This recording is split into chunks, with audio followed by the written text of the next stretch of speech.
it's still, people still get burned out. Sure. Over time. Sure. Too, Yeah. so, Sure. But ultimately, we're doing pretty well. Yeah. I mean, I'm sure We're always fighting a battle. I kept checking it during the day. that's great. Really, a lot of courage to do this. There's two employees, and so you kind of always feel like seniors or last year. not you're under attack, but it's just. I'm Cindy. Oh, nice to meet you. I haven't met you guys, so I just wanted to introduce myself. Okay.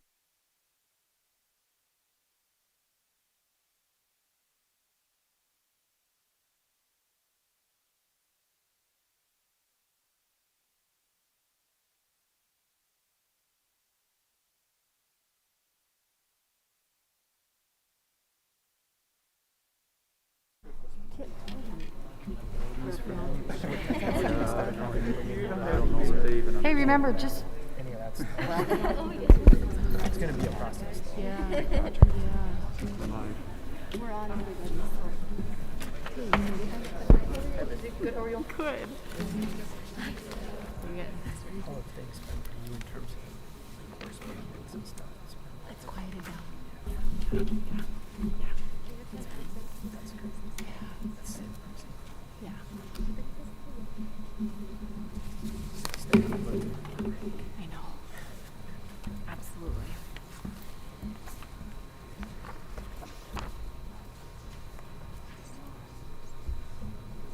Remind me what grade your kids are. First and fourth, and then 4K, and then preschool. Two. Yeah. Yeah. So I see you through the window every Good day. evening, everyone, and welcome. I call to order the Monday, September 20th meeting of the River Falls Board of Education. Thank you for coming and being with us so late in the evening. At this point, do we have any, and I will also say that this meeting has been properly notified. At this point, do we have any visitors or delegations who would like to address the board this evening?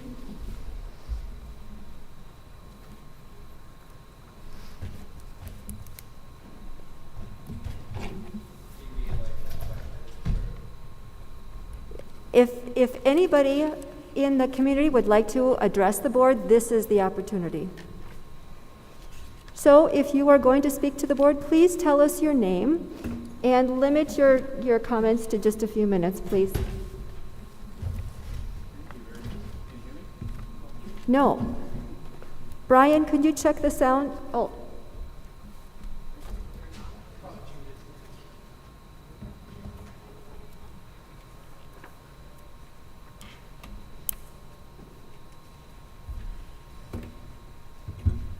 I think that sounds good.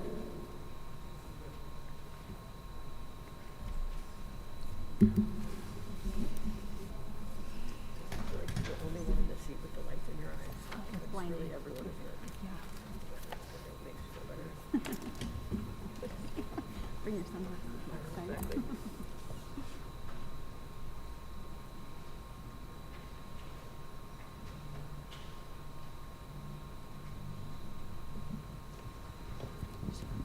All right, can you hear me? Yes. Super. Thank you, Todd. And thanks for hearing this. My name is Mike Thompson. My children are grown and through the district. And I was in your seat for 3 years. And tonight I want to talk about a narrative that has made its way to the board even before I left, and that promotes the idea that we should not talk about individual implicit biases, and in particular race in our education system. I'm here to represent and support a different narrative, one that respects the rights and humanity and integrity of all individuals, one that respectfully acknowledges and talks about an accurate accounting of our individual and collective histories and recognizes the impact of those histories on how we relate to one another and how we function as a society. Let me put this into context with 3 questions that I'd ask you to ponder. I don't expect you to answer me. Have you ever been followed by an employee in a Target store for no apparent reason? Have you ever been verbally abused and told to go back to your own country in a grocery store? Have you ever been shoved and spit on at your workplace? You may think I'm citing situations that are extreme and unusual and maybe don't happen very often. Unfortunately, I'm not. All of these things are happening right here, right now. 2 of these situations happened to 2 black men in my family. One happened to a close friend who is a person of color right here in River Falls. Now, we all know that character education is important, certainly here, and broadly in education across the country. And I ask you to consider what kind of character education system would foster a student to grow up, be an adult who thinks these kinds of actions are okay. The answer is one that doesn't actually address this issue, or for fear of someone feeling uncomfortable, dilutes it to the point that it doesn't really address it. Imagine trying to teach math without actually discussing the principles of math because you're afraid of how some students might feel if they don't get it. I know we don't do that. I'm not insinuating we do that in our schools or our district. I know our teachers know that for many people, including me, by the way, learning can be hard, but it's worth the effort.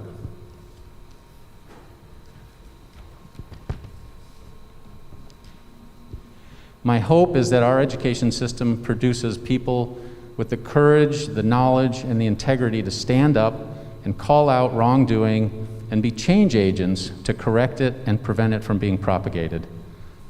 Lastly, I think there's a very basic practical driver here, and that is one's ability to get a job and be successful in the workplace. We are very proud, and we heard about it earlier in the meeting earlier, to talk about raising and educating students to be global citizens. Let me tell you what the practical meaning of that to me. In my career, I've hired many, many people, probably over 100 people across the world, in the US, in Europe, in Asia, in South America. It's my experience that there is no shortage of very smart people all over the place. But what tipped the scale in every hiring decision that I was involved with were 2 key attributes. One is self-awareness, and the second one is the ability to have and leverage empathy. Those are attributes that are not developed in a vacuum. So I encourage you not to fall victim to the narrative that says we shouldn't be talking about race in school, and support the integrity of all individuals by intentionally acknowledging and supporting education that includes learning about and discussing an accurate accounting of our individual and collective histories, and discussing how the impact of those histories has influenced how we relate to one another and how we operate in society. That's how we graduate global citizens with high integrity, who will be the change agents, who will continue to build on what makes our city, our state, our country, and our world a better place for everybody. Thanks.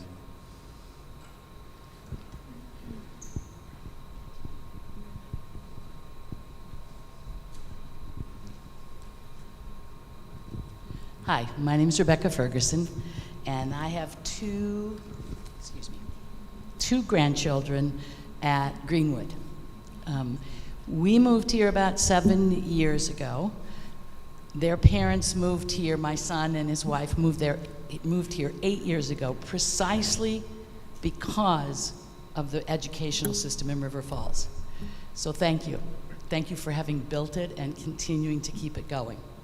We've been very pleased and proud of the school system over these last few years, even the last year or two that's been hard for everybody. You made decisions. That's what you need to do. Just put on our big girl pants. The one reservation that we had when we moved here, both my son and my husband and I, because we lived in Milwaukee, was the lack of different kinds of diversity in the city of River Falls. And our concern was how's the school system going to educate our students to move into, to live into, to be successful in the world that's happening. I mean, it's happening right now, and it's going to continue to happen that way in the United States. One of the things that I think maybe people that know me might be surprised, but I love the ideas that our founding fathers and mothers brought up. I get really goosebumps with all of us are created equal. And the Constitution says we're about justice and we're about the general welfare, that everyone, we're going to take care of everyone and watch out for everyone.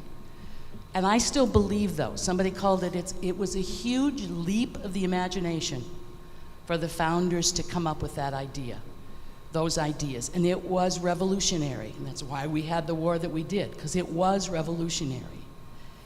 And they haven't always succeeded. Maybe they failed as often as they succeeded. Character education at Greenwood teaches kids that two things can be true. You're a good person and you did a bad thing. And I think that teaching American history, American literature, psychology, civics, social studies, with both of those realities is crucial for our kids to be able to grow up in what is a fairly monocultural town, not totally, but mostly. But they'll be able to move out into the world if they've got that kind of an educational background. And I know that the teachers can do this. I don't think it's going to be easy. And I may be able to teach adults, but I don't know how to teach a 5-year-old. I don't know how to teach an 8-year-old. I learned that last year when we had some, okay, it's not the same stuff at all. But I know that this school system can do that, and I trust and hope that you will choose to do that, to teach our students the complexities of the United States, including the glories of the preamble to the Constitution and the Declaration of Independence. I know it's corny, but it's true and real. And so I really appreciate the character that you all have shown. Thank you.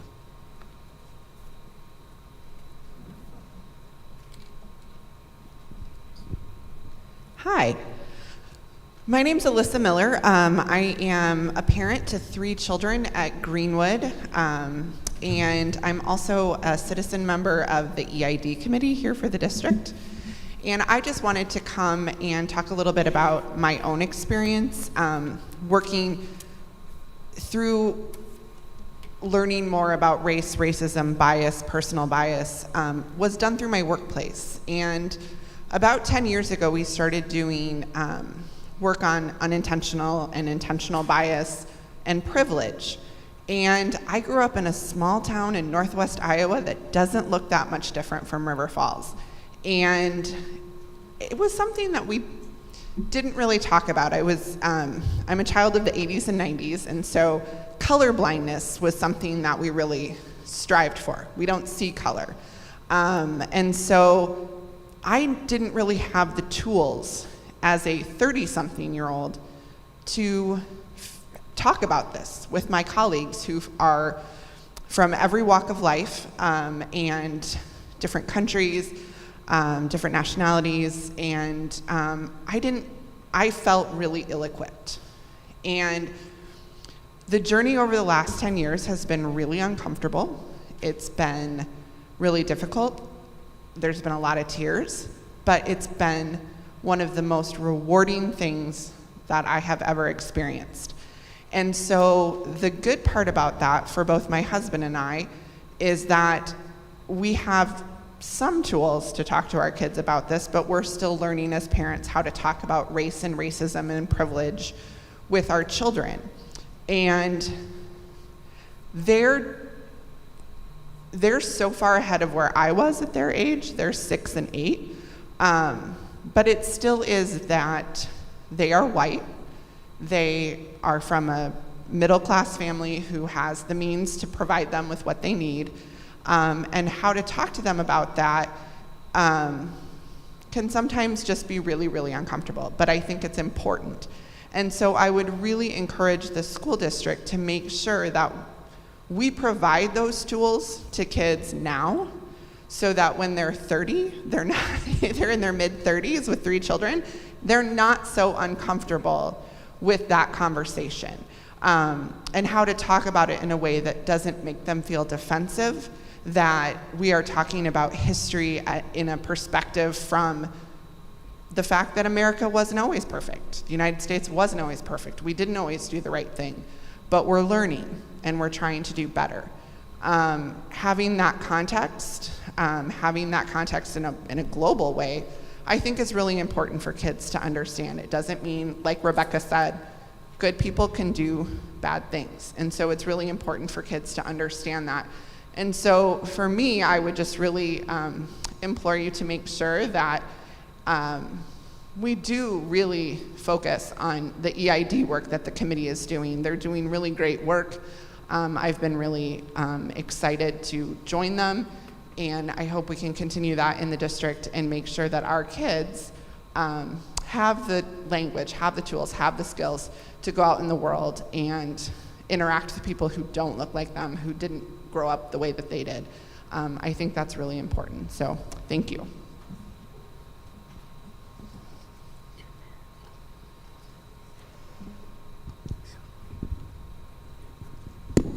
Hello, my name is Mike Mitro, and I am a parent of 3 children in the district. I've got 2 at the Montessori and 1 at Meyer Middle. And we moved here 6 years ago because of the experience that our oldest had at the Montessori, and we wanted to make sure that the 2 younger ones had an opportunity to have the same experience.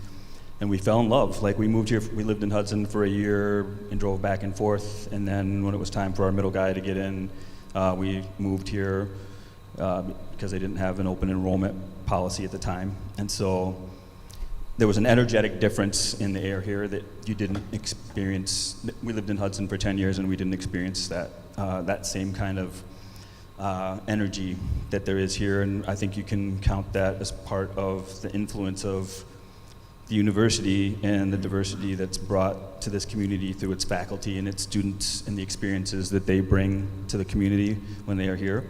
And I was pleasantly surprised. I didn't really actually know what to expect. And so I'm continually surprised and pleased with the choice that we made to this day. That said, the experiences that I've had as a person of color living in a predominantly white community have not always been amazing. And interestingly enough, the reactions that I get when I share those experiences with other folks is usually surprise and disappointment. And it's the first one, I think, that is the one that troubles me the most, the surprise. And for lack of a better word, I find that surprising. It speaks to the idea that if you don't see and experience something yourself, then it must not be happening, or it's not happening.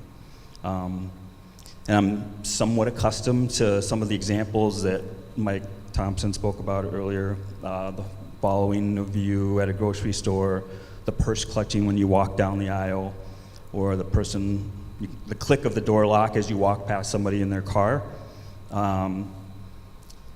And the assumption even of like lower intelligence based on an informal first encounter. Those are some of those unconscious reactionary responses that are bolstered by a system that has placed a higher premium on a lighter fair-skinned individual. It's even to the point where, I've had people swerve at me while I'm running in their cars. It's gotten to the point now where my wife makes me share my location with her on my phone so that in case I don't come home. And that sounds extreme, but stranger things have happened. Funny story, I shared it with her for an hour once, and I got home and she's like, "You idiot, like after an hour, it turned off, so you gotta do it until you turn it off." So I've become accustomed to I use the term bracing when I leave my home. And as a person of color, you develop a situational awareness at a young age to be aware of where you are in the circumstances that you're walking into, and you take the measure of the room when you walk into a room. And while I can only speak from my own experiences, I would also like to remind folks that when we talk about diversity and equity issues, they're about more than race. It relates to gender, ability, sexual orientation, socioeconomic circumstances, gender identity are just a few. And so this issue, while we seem to be really focused on race right now, impacts us all. And lastly, just the idea of the surprise and the possibility that those things don't happen here is naive at best and willful ignorance at worst. To be unwilling to look at the root cause of systemic inequities through a historical context and have honest conversations is to negate the very existence of where we are today. One of the many arguments that I've heard is that we live in a post-racial society because of the civil rights movement or the election of Barack Obama, but I'd be really love for someone to tell that to the person who drove past our house last summer like 5 times a day with the Confederate flag flapping off the back of their truck. And while you can't legislate morality, you can paint a more accurate picture of history, and telling the truth is actually one of the most patriotic things we can do. If the truth makes you uncomfortable, then we must do our best to learn from our past. And as parents and educators, we have a responsibility to prepare our children for the world they will enter when they leave here. And if you send them out into the world with gaps in their knowledge, we're doing them a great disservice. So to kind of piggyback on what the other speaker said, I think it's incumbent upon the board and the community and parents and educators to ensure that we send our children out into the world with an accurate, honest, truthful representation of what the world is actually consists of, and hopefully that'll help move us forward in this dialogue and have them be contributing members of society in a meaningful way. So, thank you. If we have others who would like to address the board, please keep your comments to 2 minutes. Anyone? Oh.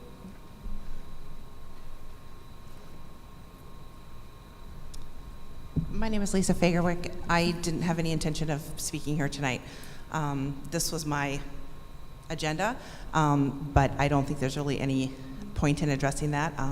Several of us have sent emails and things, and it seems like you are very fixed on science, but only the science that gives you this data. And we've tried sending you other bits of data that you're not interested. So I really had no intention of speaking tonight. But I do want to, at this point, I can't not say something about what is real truth. So I grew up in the 70s, 60s, 70s. I'm not going to go too far into that. I grew up, my father was a card-carrying member of the NAACP. As a young man in the Air Force, he was reprimanded by his commander for drinking out of the black fountain, the black water fountain. I grew up, I can remember being in tears in 3rd grade, learning about the Trail of Tears and Chief Joseph. And I remember as a young child reading about Harriet Tubman and just being so, that was just a thriller to me. And I would get so excited reading those books. And we used to play the initial game at home at dinner time, and mine was always HT. And of course, my family knew right away who it was. But these are things that were just so important to me. I grew up, my very best friend in high school, who's maid of honor at my wedding, is black. And so when a lot of things happened a couple of years ago, and I was getting a lot of negativity about privilege and that kind of stuff, I called her and I said, Sheila, I said, did I miss something? Was all of this stuff happening to you in high school and I just didn't see it? Am I really that blind? Did I really not know what was going on with you? And she said, honestly, Lisa, no. I never experienced any of that. She was a cheerleader. She was she was more popular than I was. I wasn't popular at all. She said, no, I never experienced that. I was always treated well. You know, I was always just like everybody else. And so being told now that my colorblindness is a bad thing, I'm sorry, but no. Everyone to me we were all in it together. And if you are going to start teaching our children to see each other differently, that is so wrong. Teach them to love. Teach them the truth. Yes, what happened during slavery it just brings tears to my eyes, and it was so wrong. What we did to the Native Americans was so wrong. Teach the truth, yes. But for God's sake, don't start teaching more division. That's what you're talking about doing, and it's so wrong. Our children need to grow up and just love each other. Don't teach another generation to see each other differently and to see each other for what you have and what they have. No, we don't have a race. I'm going to get in trouble for this, but I'm going to say it. We do not have a race problem in this country. The problem that we have is a culture problem. There are cultures in our society, in our communities, all over the place that are emulating drugs and violence and gang rape and their music, their clothes, everything about them. That's what they're about. It doesn't matter to me what color you are, but if that's what you emulate, and if that's what you are supporting and buying that music, and that's what you're all about, you are the problem. That culture is the problem. When my son, who drives an ambulance, has to stop with someone in the bus to ask people to get out of the damn freeway so that he can do his job, there's a problem with that. And if you are not teaching that is wrong, shame on you. You teach good and you teach bad. You tell our students what's good behavior and what's bad behavior.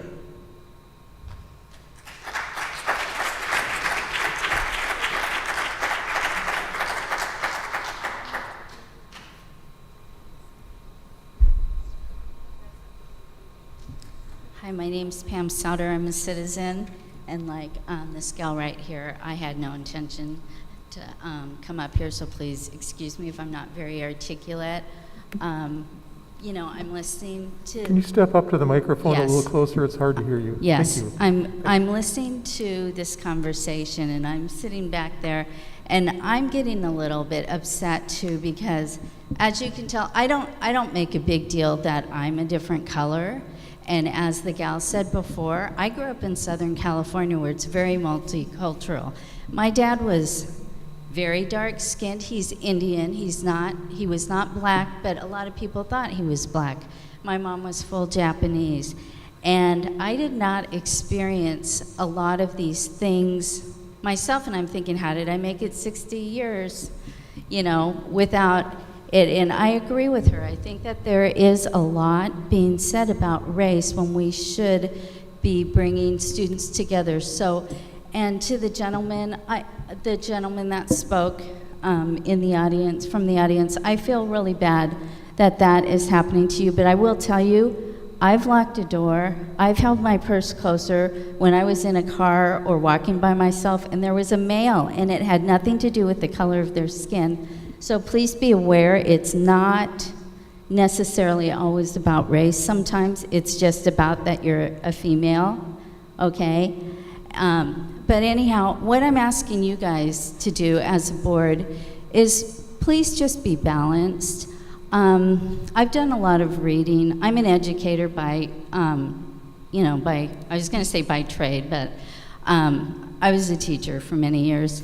And I do a lot of reading about a lot of different things. And if you have not read a lot of as a board member, a lot of the books that are being put out right now, even in teacher training, his last name's Kendi, Ibram X. Kendi, I can't say her name properly, I'm sorry, Iojima Oula, a lot of them, they are promoting a lot of division, and they are being used in school districts across Wisconsin. So I would encourage you, if you're a board member or if you are in the community and you're concerned, read the books and see what they're saying for yourself, because we all need to be educated. So I'm just asking you to be balanced, be fair, and be open to both sides, because not everybody's story is some of the stories that are being promoted, and we don't need to paint with a broad paintbrush everybody's story. So I just ask you to, be fair about things and listen to both sides. Please don't see it as a political thing.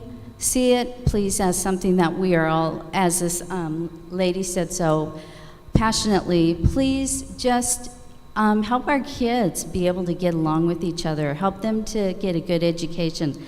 That's what a school board is about. Thank you.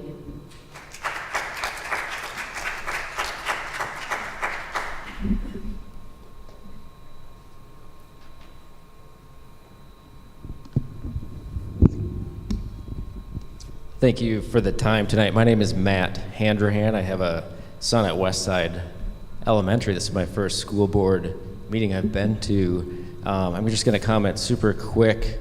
I really just want to thank the school district because I do think they do a great job with the character building that they do, and I think that is quickly thrown under the bus as not enough.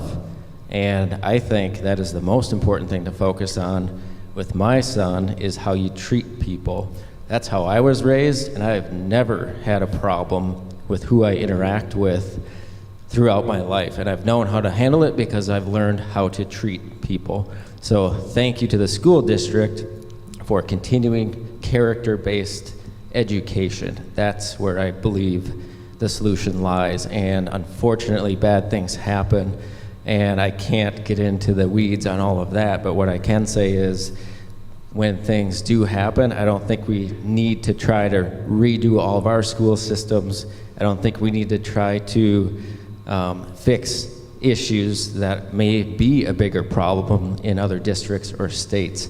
But I'm proud of this district, and I think everyone that I've heard from and have heard from in the past are still proud of that character-based education. So I feel like we're mostly on the same page with where our focus should be. Unfortunately, other areas of the country take focus, and then we think we need to make some sort of correction. I'm proud of the direction you guys have taken up to this point, and I hope it remains character-based. My second and final thought, I'll wrap up in the final minute. This is my first meeting, so I don't know if we'll get to comment on masks, but I just want to make sure a few points are being considered, and the matrix that is provided gives us just a number. And while I don't agree with masks at this point in time, if we're going to go about continuing the matrix weekly, I think we need more transparency on the severity of cases. Just telling me there were 17 in the district doesn't tell me that's a huge issue. People are unfortunately infected with all sorts of things. So I want to know, of those 17, how many were in the ICU, how many died, how many had severe reactions, and how many were they stayed at home and rested for 2 days and they're back on their feet again.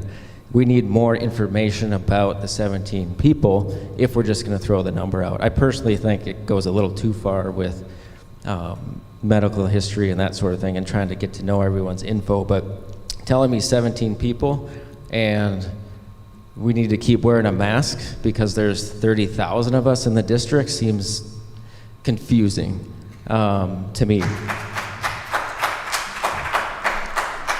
And I get the number doubled from 2 weeks ago when it was 9, but it just doesn't feel like we're a hot spot. And also, again, if we're going to do the matrix severity, I want to know those 17 people were severely ill, and this is going to infect our households and put us in the ICU because this is the plague. I want to know that information. If we're healing quickly and it's normal, we need to report that. That's going to help me understand those numbers better because it's just 17 people got sick and they're back in school in a couple days. That's how I read it. And I do want to know the goal. Is COVID, like no COVID, is that the goal? I feel like if we are scientific, then we need a percentage. What are we going after? I think there's too many variables, and that it says it in the board meeting. It says there's all these variables for the matrix. Why isn't there just one number? It should be a percentage of when we hit this percent, masks go on. When we're below this percent, masks come off. If there's all these variables, then I feel like it's just going off of feelings and thoughts, and it's not scientific anymore. So I want to know specific goals. Are we trying to just wait till COVID is gone? Because 17 cases, I don't know how much closer to no infection you can get. So I really feel like on the matrix, you need to lay out what is the goal. 0 spread, or what's the percentage? Give us a number. So at least I can understand why you want to mask my son. Just because there is COVID, I don't think is a reason to put a mask on. What's the severity? What's happening to the people that you're reporting on? And what is your goal? Is it to wait for 0? Because that's never going to happen. Unfortunately, influenza A, B, pneumonia have been way more fatal for children, and my son's gone through that. 2 weeks in Children's Hospital with pneumonia and influenza A. So that's scary. And no one cared when it was normal flu season. And that's fine. I get it. It's part of life. But this one isn't affecting kids like the normal one is. So if COVID's gone, we take masks off, does that mean we don't care about the other ones anymore that truly put kids in the hospital? It's confusing. So I just need more clarity on why we're doing this for COVID, what is the number, and what's happening to the people being infected now. Thank you. I know that 2 minutes goes fast, everybody, but please limit your comments to 2 minutes. Hi, my name is Anna White. I have 2 daughters at Greenwood here. I want to talk about something instead of a specific topic. I want to talk about stress. When everybody's stressed out, we treat people poorly. It doesn't matter if it's a racial thing, a sexist thing, we just have bad behavior when we're stressed out. When we are being fed headlines that make everything sound worse than it is, we get stressed out. And we say, oh no, it's on us, it's not on our kids. It is on our kids, and they can tell. And masking and distancing and all those things that when you look at the science, they're starting to admit, yeah, the science wasn't sure. We didn't know, so we had to do something. And now we're still doing the something, even though the science doesn't back it up. And the CDC is starting to push back against the White House and say, hey, yeah, no, we don't need to jump into another round of vaccines right away. We need to stop and actually breathe.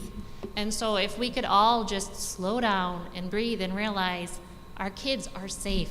We care about them. We've improved ventilation, which is huge in our buildings. The teachers are available, they can get vaccinated, which is huge for them. So we can all just stop and breathe and let the stress levels come down, and then we can handle all the other issues we need to handle from a much better mindset.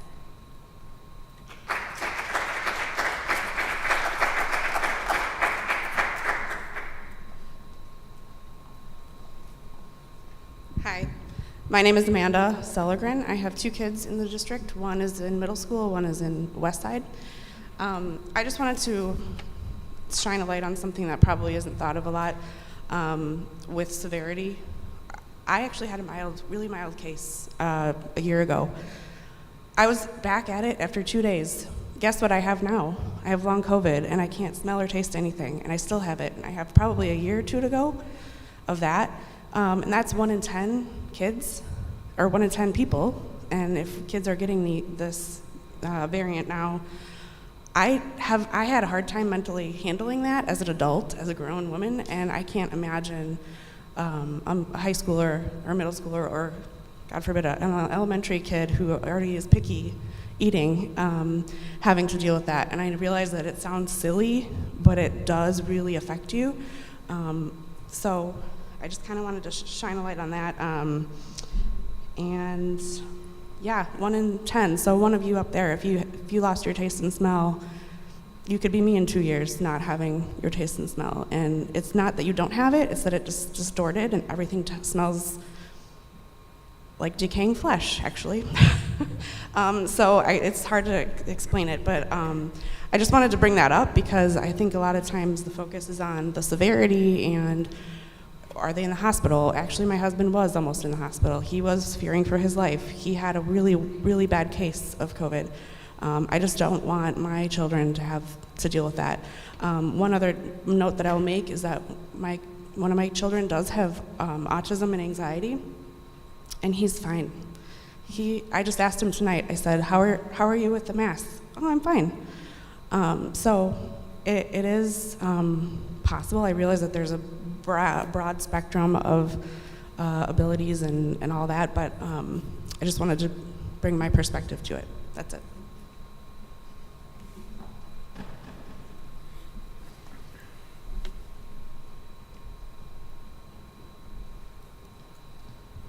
Hello, my name is Krista Cleary. I'm a resident of River Falls. I have 2 children at the middle school at River Falls. I am a nurse and a certified nurse midwife. I've been dealing with COVID for a year and a half, and I'm sick of it. But I'll bring up some facts. I work with healthy pregnant women. That's what I do. And when I'm looking at the numbers for COVID, there's nothing killing pregnant women more than COVID is. The state of Mississippi had 8 COVID deaths since July from the Delta variant.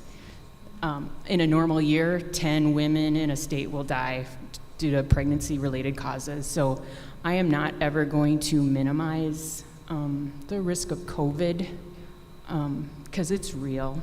And I'm not ever going to pretend that it's something that we could minimize. So I appreciate what the school district is doing. I appreciate the matrix that helps you make adjustments to what we're doing to keep our kids safe. You also work with a normal, healthy population of children. 516 children under the age of 18 have died of COVID since this started in this country. This is not something to pretend isn't real or to pretend isn't severe. And none of those numbers are just numbers to me because this is a job I do face-to-face with people every day. And I also want to acknowledge that I have people tell me, eyeball to eyeball, that they don't believe this is real and that they don't believe it is severe. And so I understand that pushback. I'm dealing with it every day, and I appreciate all you do to keep our children safe. Thank you.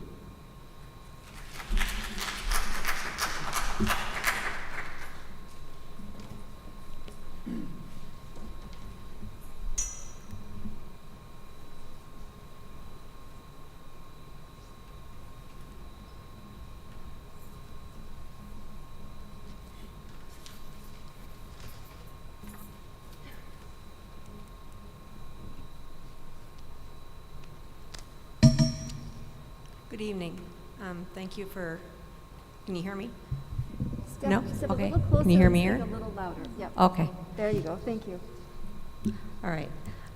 First, I want to thank you for hearing us all. And Could you tell us your name first, please? Sorry. Yes, my name is Laura Carlson. I'm a local community member. My daughter's actually graduated from high school now and going to River Falls University. So I'm a local community member. I've go to church here in River Falls, and I've actually been a soccer mom here in River Falls. But I grew up locally in Ellsworth.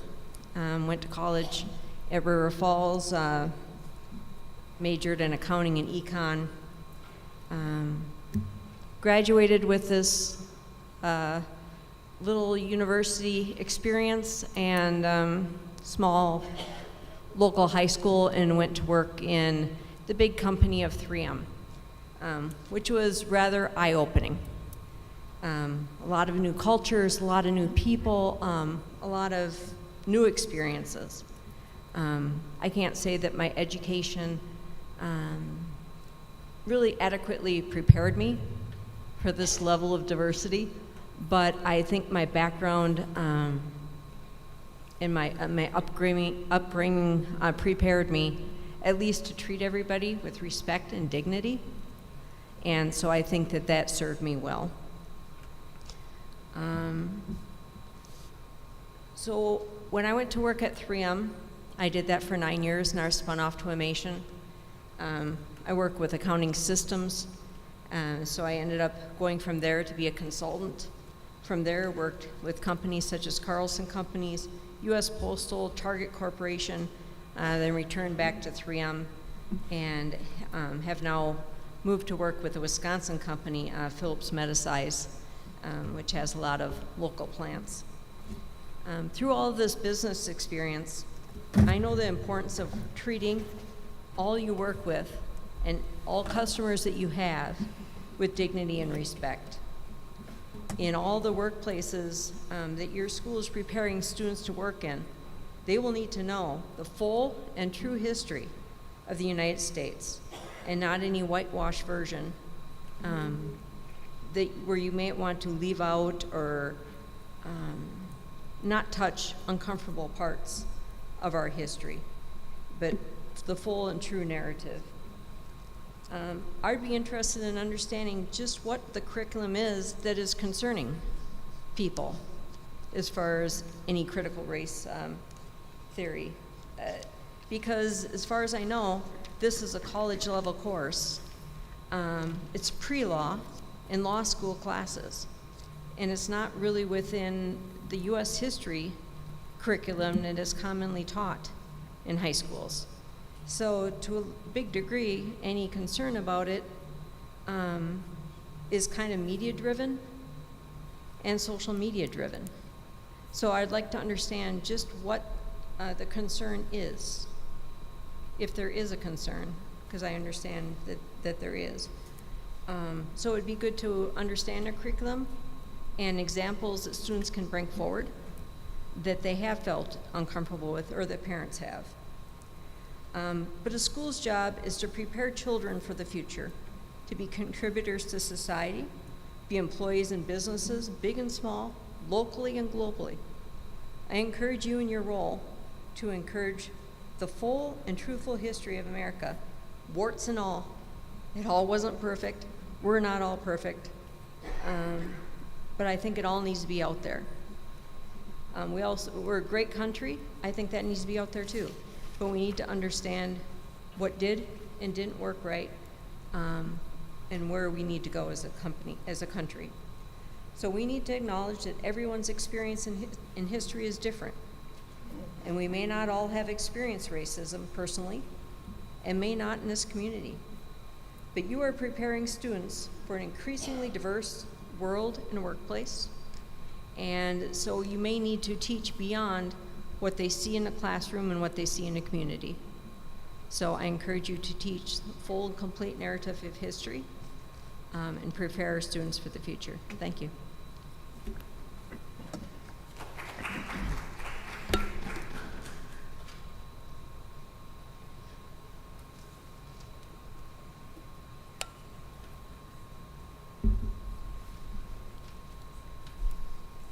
Hello. My name is Teresa Cohen, and I have two boys who are new students at Westside this year after doing virtual school last year. I would like to thank you for your vote to require masks going into the school year. I know it was an anomaly in our area of the state at the time. My boys have had a wonderful first few weeks at their new school, and despite wearing masks all day and knowing very few kids at the school, they have been able to make many meaningful connections with both classmates and teachers. Though no one wants to wear a mask, and I look forward to the day they can attend school in an even more normal environment, I've heard very few negative comments from my boys about it. They understand that wearing a mask helps to protect themselves, their younger siblings, as well as all the students and staff around them. Our family is so thankful they have been provided as safe an in-person learning environment as possible at this time. I urge you to approve a cautious and conservative matrix for the consideration of removing mask requirement to continue to keep everyone at school safe, especially given that none of our elementary-age children have the opportunity to be vaccinated at the time. Switching topics, I would like to share a recent incident our family experienced and why I support a policy update to allow for what have been deemed as controversial topics to be addressed in the classroom. We have a Black Lives Matter sign in our front yard, as well as a sign that we believe in equality for all those living around us. I'm sure you would all recognize the sign that I'm talking about. Last week, our house was egged. My boys discovered it as they went outside to get ready to bike to school. Nearly all the eggs thrown were directed at our sign, so I made an assumption. I was heartbroken that someone would do this, and that my boys were the ones to discover it, and that even they realized why our house was probably targeted before I even said anything to them. Because we are trying to show support for those in our society and community who face inequality and discrimination. 2 days later, a young man and his father stopped by our house and apologized to me for the incident, stated that it was because the young man did not like our signs and offered to help clean it up if needed. In that instant, I was not angry. I was thankful that this young man's anger and disagreement was directed towards us and not more pointedly to a member of a more vulnerable group, and that I could be part of what hopefully is a learning experience for a young man who made an unfortunate choice. So I intentionally modeled for him compassion and forgiveness. I told him I hoped he would be able to move on from this incident, and most importantly, that he would know and do better to others in the future. I am in full support of the additional measures to allow for equality and inclusivity discussions within our schools. When students are able to have these discussions with peers, some of whom may be different from them, I believe we'll see an increase in acceptance to all of our community members, and a decrease in hurtful sentiments and actions such as those smeared across the front of our home last week. Thank you.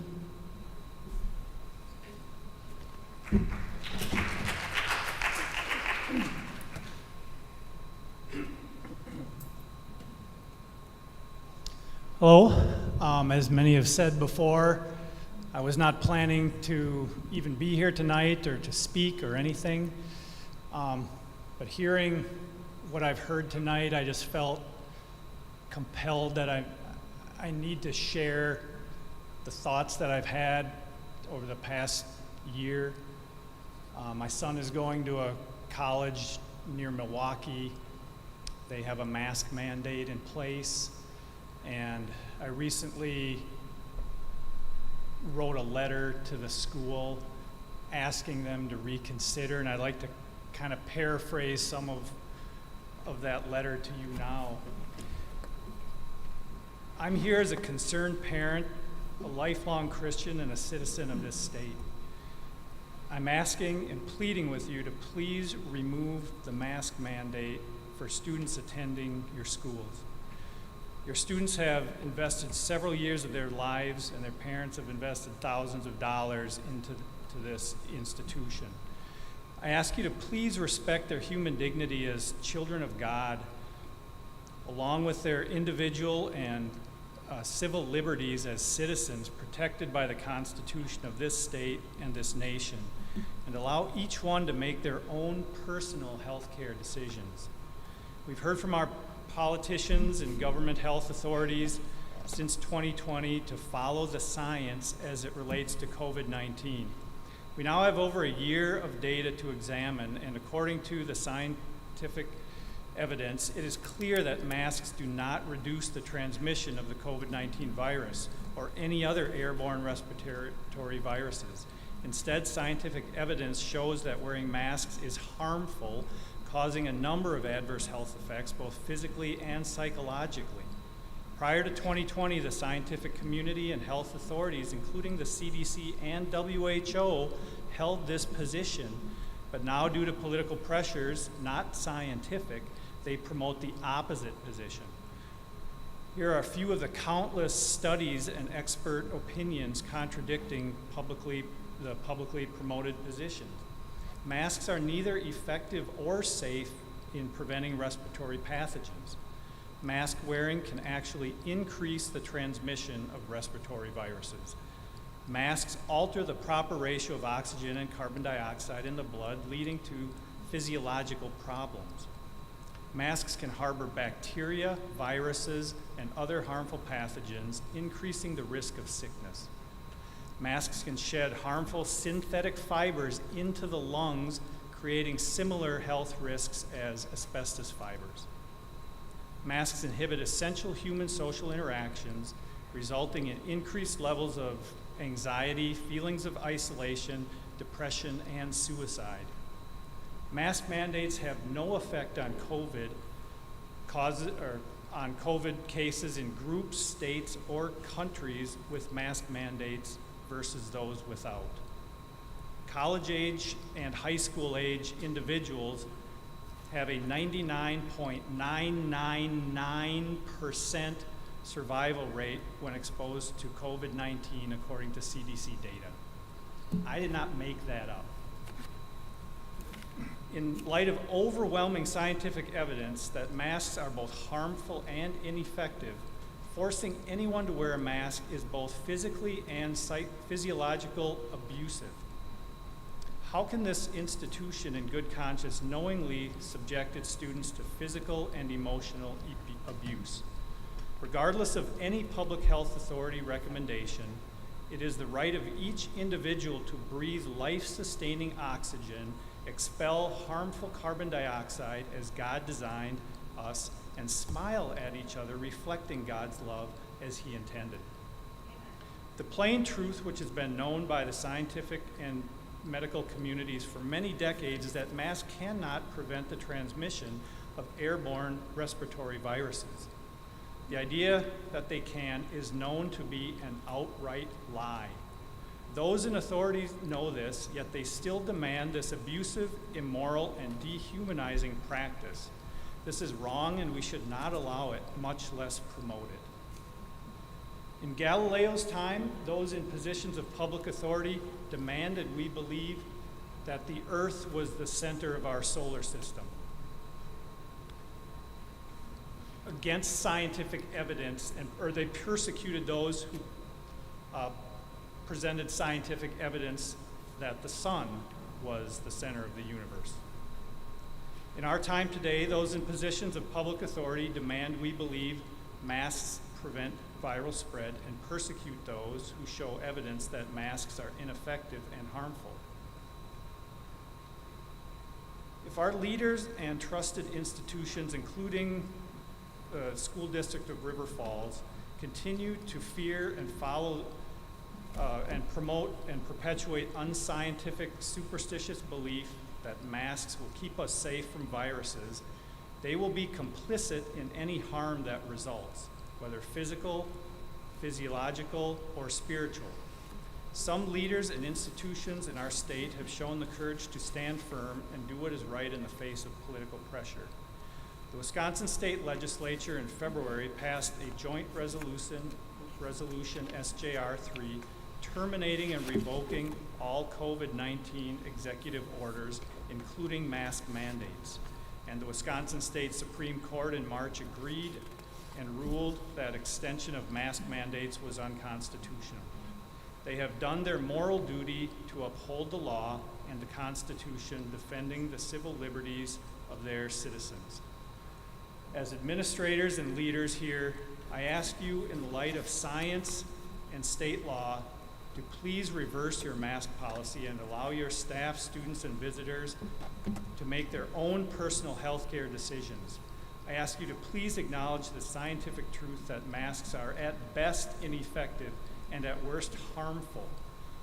I ask you to acknowledge the civil liberties guaranteed to the people of this state by our Constitution, as confirmed by the actions of our state legislature and Supreme Court. And finally, I ask you to please respect the God-given dignity of each individual in the school district, to allow their smiling faces to breathe freely and interact with each other face to face as God created us. Thank you for your prompt attention to this urgent matter. Please tell us your name. Excuse me? Please tell us your name. Matthew Rust. Thank you. What is your last name? Matthew what? Matthew Rust, R-U-S-T. Thank you.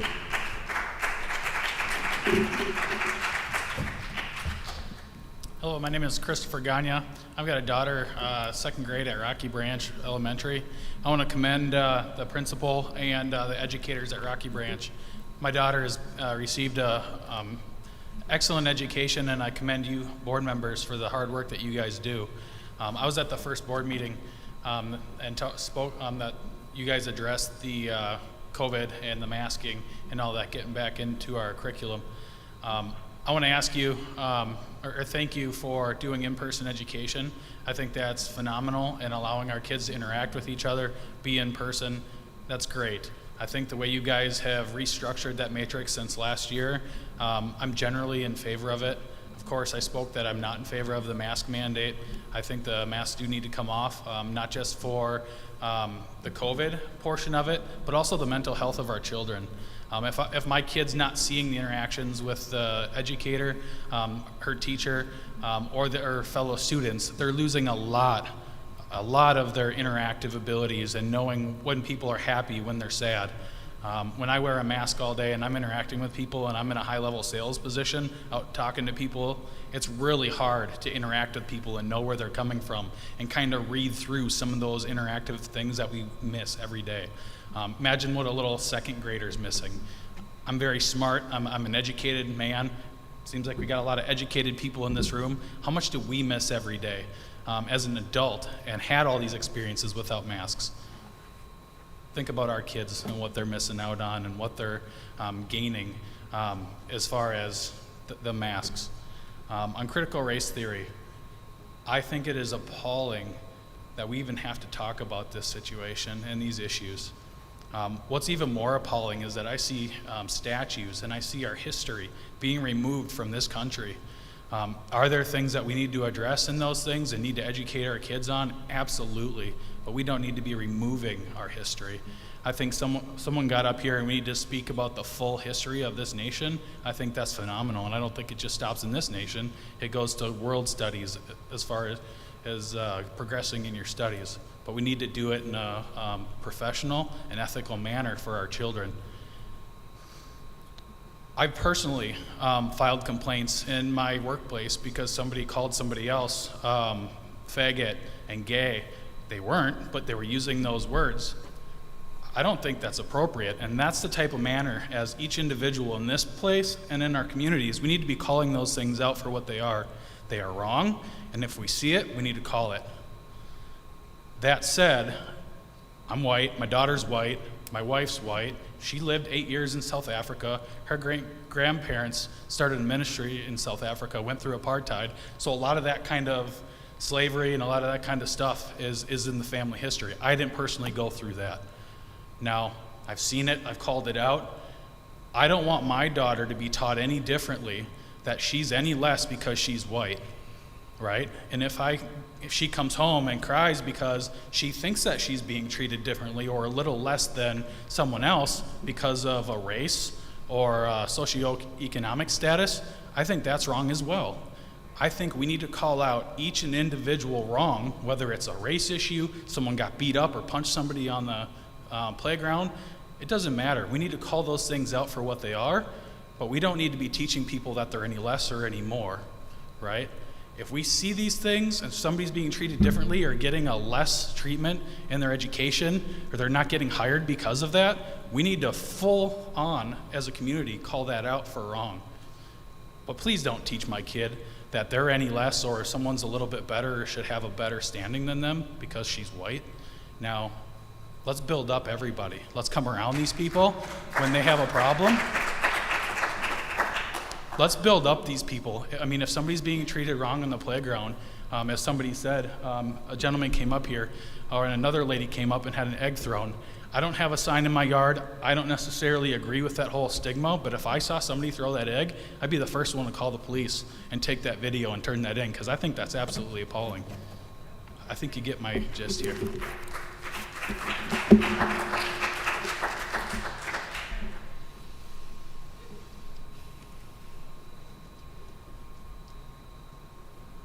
Good evening. My name is Michael Van Handel. I have 4 kids that all go to Rocky Branch Elementary School. And I think we'd all be amiss to not point out the whole national lack of trust in leadership. And I actually am going to go as bold enough to say that this board is no different. Boards are elected to represent their constituents. And by doing that, they should seek feedback. And I encourage you to seek the feedback and listen to those who agree and both disagree with you. Those are the people who voted for you and put you in this position. I've been waiting for the matrix to come out, and I saw it, and it seems like it came out with not a whole lot of notice. I could be wrong on that, but my opinion is I'm here to tell you and be that voice of that feedback that this matrix is way too tight. It is too small of a window, and there have been numerous reasons pointed out on previous meetings about why everyone feels that way, both at previous meetings and again tonight. But to get real context, I feel as though we should be shown a comparison. This isn't the first disease that is spread to other people. What happens with the other communicable diseases? Do we have matrices on those? How does that compare to this, or is this getting blown out of proportion? We've had other instances where schools have been closed because of, let's even say, the flu. What is that matrix? How does that compare to what we're going to see tonight? Give us that basis of comparison in all of the public, the basis of comparison. Furthermore, as a board, you are elected to be in an honorable role, one to be respected as representatives of the community you serve. Personal bias has no place. I can only hope that as you continue to represent this community, that the dishonorable and at times bullying behavior exhibited at the last meeting will have made its last appearance. Remember, you serve in a role of honor, and you need to maintain that integrity. Thank you.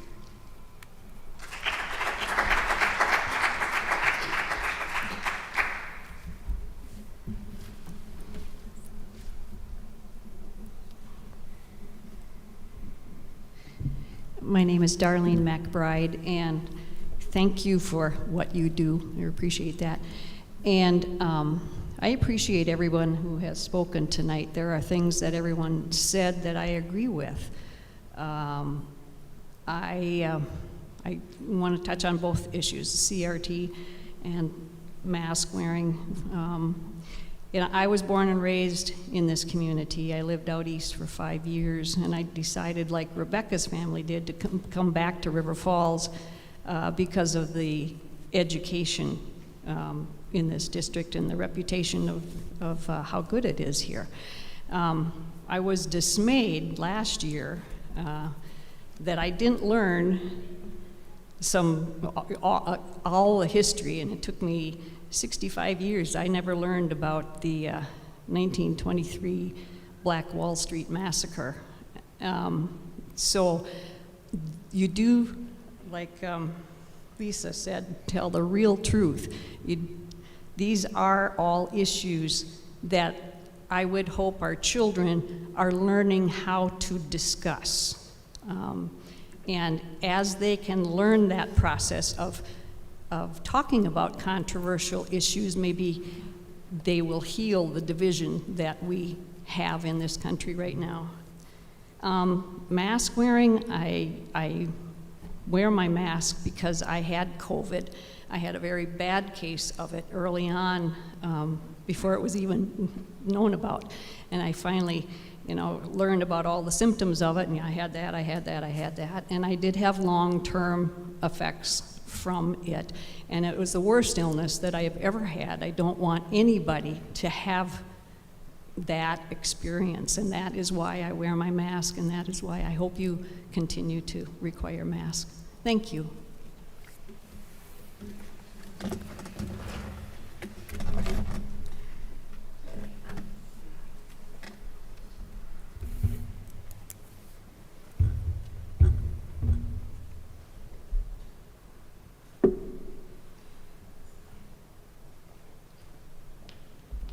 Hey, I wasn't going to speak either tonight. It's a theme.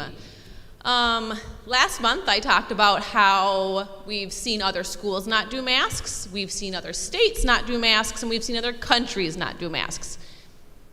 Everyone turned out exactly the same, yet here we are. So let's pretend that these masks actually do something for a second. Anybody else here treat an active COVID patient or care for an active COVID patient in a hospital?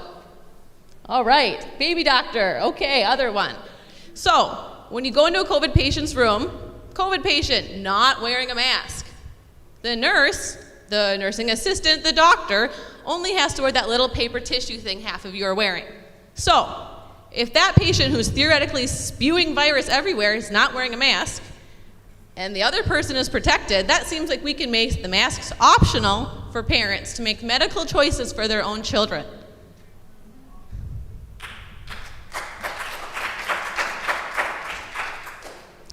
We have physiological, emotional, and developmental abuse here. Okay? It is. It's going to come out eventually.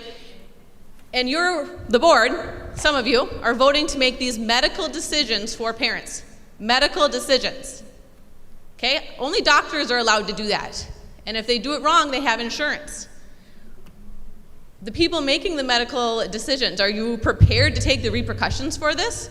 We have no idea the long-term effects of this. We've seen studies that it changes pH. We've seen studies that it changes the microbiome of the lungs. If we wear masks for 2 years, 3 years, what's going to happen to those tissues in 10 years?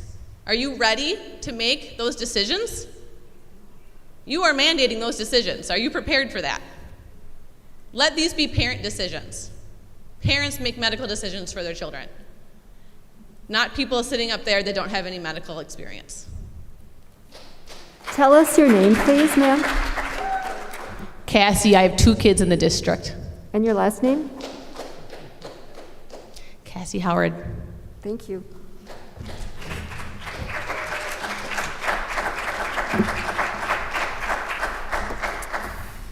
All right.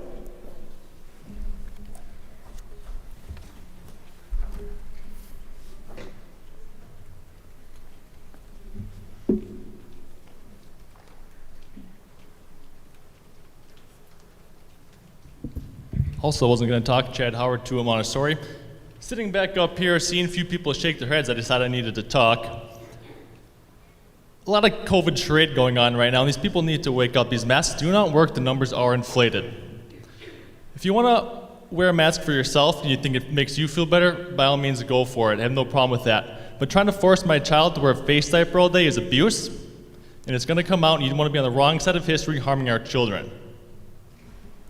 Could you tell us your name, please?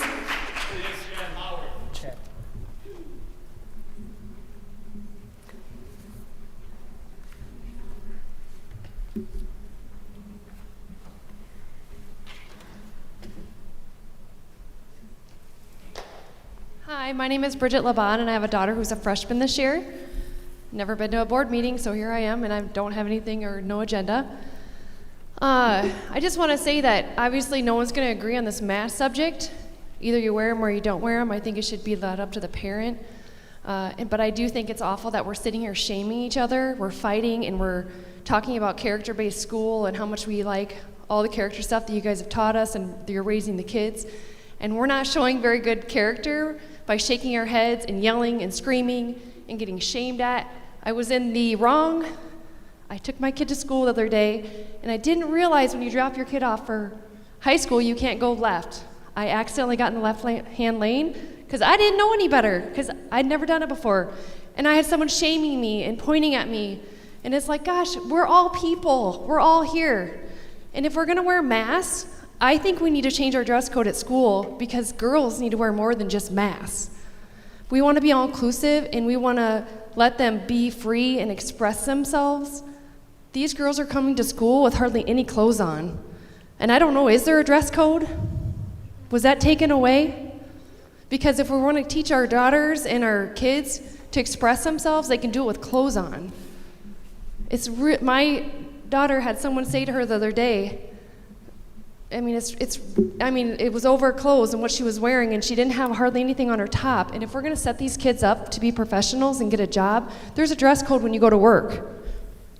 And also, I know we're fighting over masks and we're fighting over the education, but we're forgetting about our kids and their mental health, what they're doing. They're skipping classes, they're in the bathrooms, they're vaping, and they're young kids. There's freshmen that are doing this, and we have problems with drugs, and we're focusing on the wrong things. Like, let's focus on our kids. Let the parents teach them the politics. That's not for the teachers to persuade them in the classroom. It's not, I should be able to choose if my child wears a mask, and I'm going to teach her my values at home, and I want her to be good to everybody. And I just think we're not doing that. I think if we're going to include everyone and we want everyone to come to school and feel like they're welcome, we're not welcoming each other. So we could be better at that and respect each other's opinions and values. Sorry, that's all I got to say. All right, we are going to proceed with the agenda. And at this point, I'm going to move on to reports. And the first report, it's my pleasure that we have our new student reps with us this evening. And so we have Jocelyn Morachos and Isabella Medina. Welcome to the board. We're very pleased that you're here. My understanding is that you have prepared a few things to talk to us about. So the floor is yours. Good night, everyone. My name is Jocelyn Morocho. I'm from a beautiful country named Push the Ecuador. microphone up just a little closer, Sorry. got really close. Yeah, just, there you go. Grab it and Almost, move it. almost Yep. touching your face, yeah. You can hear me there? Okay, so I'm going to start again. Good night, everyone. My name is Jocelyn Morocho. I'm from a beautiful country named Ecuador. I'm thankful to be here tonight as a student voice representative. I'm a senior at River Falls High School, where I have been a student for 3 years. I'm a ESL student, which is a program for kids who are learning English as a second language. And I want to share my experience of being part of ESL community. My first day of school was a little different than I expect. It wasn't like movie I used to watch about high school, like the boy and girl move to USA and go and high school and everything is great. And don't believe that, I don't. ESL helped me to fit into this new and fun environment. It helped me to control my fear and improve my English. Of course, it wasn't just ESL, but also the staff of our building, members of the girls' soccer team who welcomed me on the team, teachers who accompanied me during this time, really hard time. I'm appreciative of the kind of caring staff at the school. After school, I plan to go to the college and study to become a dentist. I want to share with you a quote before I hand the microphone off to my partner. The beauty of this world is that the diversity of its people. My hope is that we have, as a student body and community, stick together to get through this year safely. Thank you. So good evening, everyone. My name is Isabella Medina, and I am a senior at River Falls High School. First of all, I want to say thank you to you all for having us both here tonight. I am here to share a little bit about my story and my experience at River Falls High School. I had to leave my country, Venezuela, in October of 2019 when the situation became too complicated to live in. I moved to River Falls with my family as a sophomore, so 2 years ago. I'm not gonna lie, I was scared. I knew nothing about American schools, and I was used to the way schools in my country worked, which was nothing compared to the way they work here. Against all of my fears, I found myself with a loving community that opened their arms to me and helped me through the difficult times. Amazing teachers who helped me find myself, reach my best potential, and take my fears away to become the person I am today. My hopes for the future is to start my studies in college in science and medicine, and for this school year to be, first of all, safe and welcoming for everyone in the community. Thank you. Well, welcome, and we look forward to having you with us.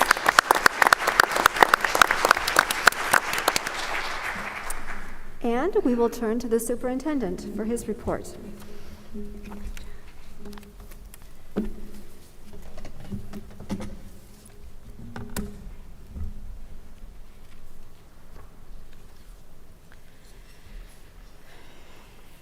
Make sure we got our slides set up. Thank you.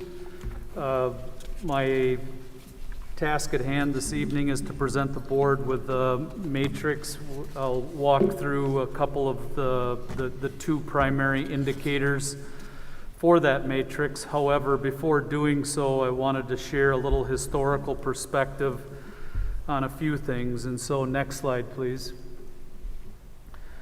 This slide you see on the top right corner, dated the 9th of August, was presented to the school board, and at that time we had indicated, we listed for you a number of these indicators that we would continue to follow and look at and listen to in our decision-making process. with all things COVID-related, not the least of which, of course, is the great mask debate. Next slide, please. One thing that was reported back on the 9th, this slide also has that date in the bottom right corner. I put it here because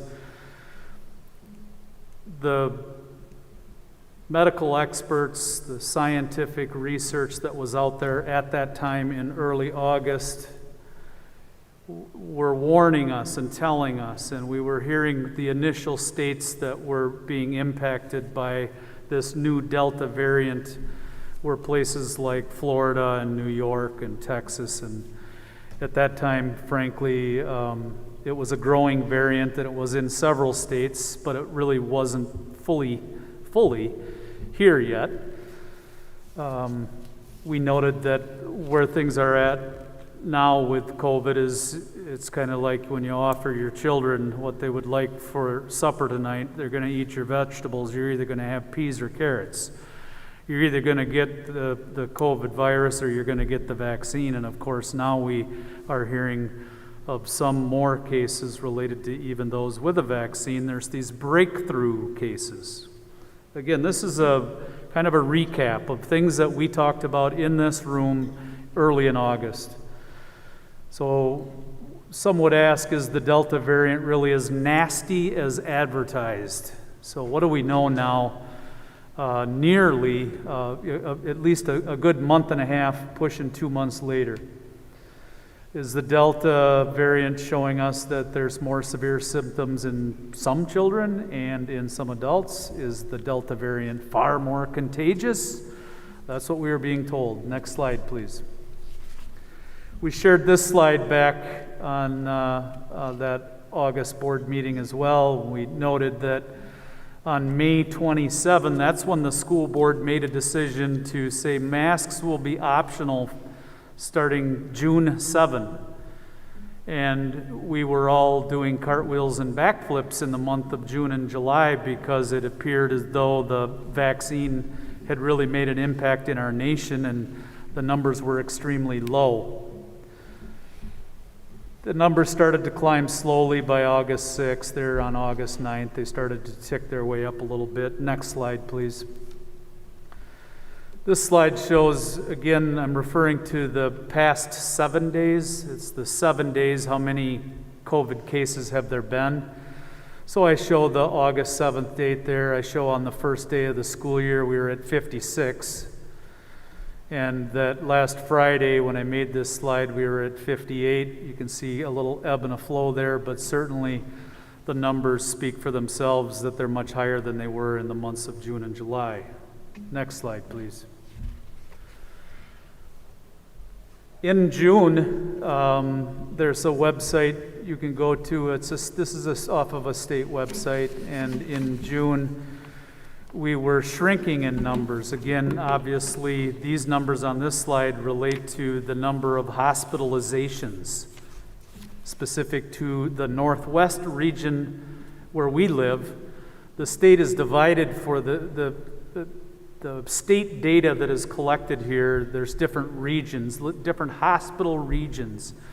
And we're in that northwest corner. Good news, in June, we were shrinking. You can see the numbers were down significantly. Next slide, please. The first 2 weeks of this month, you can see since August, really, the number has been climbing in the hospitalizations, specific hospitalizations related to COVID. Next slide. Here's from a Minnesota website that talks about in July 15th, there were 16 ICU patients in the metro region. That's, I believe, 28 different hospitals in Minnesota. I thought the metro region, being relative to where we live in Wisconsin, was worthy of looking into. So this was July 15, 16 patients with COVID. Next slide, please. September 9th, there was 117. It went from 16 to 117. Next slide, please. I have been conversing with our local hospital and clinics here in town, and this basically tells what I think most people know, that there's certainly increase in respiratory illnesses across all age groups. Truth be told, it's not necessarily all COVID-19. They're experiencing right here, I'm talking locally, experiencing increase in patients being admitted as well as those that are coming to the emergency room. They're telling me that they're challenged with optimal staffing. They're telling me the ability to transfer patients to the metro region for hospital care continues to be challenging. It's not so much they don't have beds, they don't have staff. They need to have more RNs that are serving the ill patients in our hospitals. And right now it's stressing their systems, to say the least. Next slide, please. So yeah, with our district assessment, yep, we say we're looking at a lot of things, a lot of different influences. Some of it is our own experiences with COVID. I think even those that absolutely despise the mask policy would agree that we've changed some things significantly, most notably not forcing the quarantine and having so many kids leave our schools for extended period of time under the close contact quarantine process that was in place a year ago, but is very different today. So we use our own learning experiences. Yes, we also listen to what we believe to be some of the medical and science community and their direct knowledge of COVID's impact. And most notably, we consider all people of our community, as well as those hospitalization capacity rates and so on. All people means not just our children, but all people of all ages. So moving forward, we're going to continue to consider these variables in a decision-making process, which in turn will lead to further adjustments to our plans. And I will go on record tonight, although I don't have it written on that slide, it's possible it could change the matrix. It's possible. But right now, there's some things that we need to, again, keep our eye on until the pace at which and the trajectory at which this particular variant is spreading, that we need to make sure that we're very mindful of all those things. And so for now, we believe that this matrix is both responsible and reasonable. We're all anxious, believe me, for the day that the masks can just be left up to individual choice. Next slide, please. This is just how we're tracking. I shared a slide like this in a Friday email that went home to parents. So this shows 7 days worth of data from in-house, in-district, students and staff, positive cases. There happens to be 7 days listed on here for a reason. The first day of the school year and the following 6 days. Next slide, please. And it's just a repeat. It's a different set of 7 days. Next slide, please. This is an example. This is important. I wanted to show this because it's the site, it's the location, it's where we are going to look for the data that we are using for the other half of our matrix. The previous 2 slides, I showed you half of what we're using. It's our in-house, in-school district, students and staff that we know are positive, and this is the other half. It's a 7-day, rolling 7-day total cases. And as of today, there's been 69 cases, and that is in our school district boundary. And so that is not Pierce County, that is not St. Croix County, that is our school district boundary, and this website allows you to look at that region. That region contains 24,040 people, our school district boundary, all ages. Next slide, please. That's a summary there. You'll notice there's gaps in the date. It's just because of when I started capturing the dates and storing and collecting them. It's why there's some inconsistency with every single day up there, but we're doing a better job now and trying to remember to collect it daily. So again, we were at 58 last week, but I just shared with you the previous slide. I didn't update this. It's even higher than that. today. Next slide, please. Here's some regional school districts. Now, these numbers are going to look a little different, and that's because there's another way you can look at the COVID cases. There's an equalization process where they compare your region, in our case, our district boundary of 24,000 residents, to if you had 100,000 residents. And it's a way to equalize and show how you would compare to a district that might be much bigger or a district that might be much smaller. This formula shows where we line up. This was as of last Friday in comparison to other districts. We all can try to draw our own conclusions from what that data might be telling us.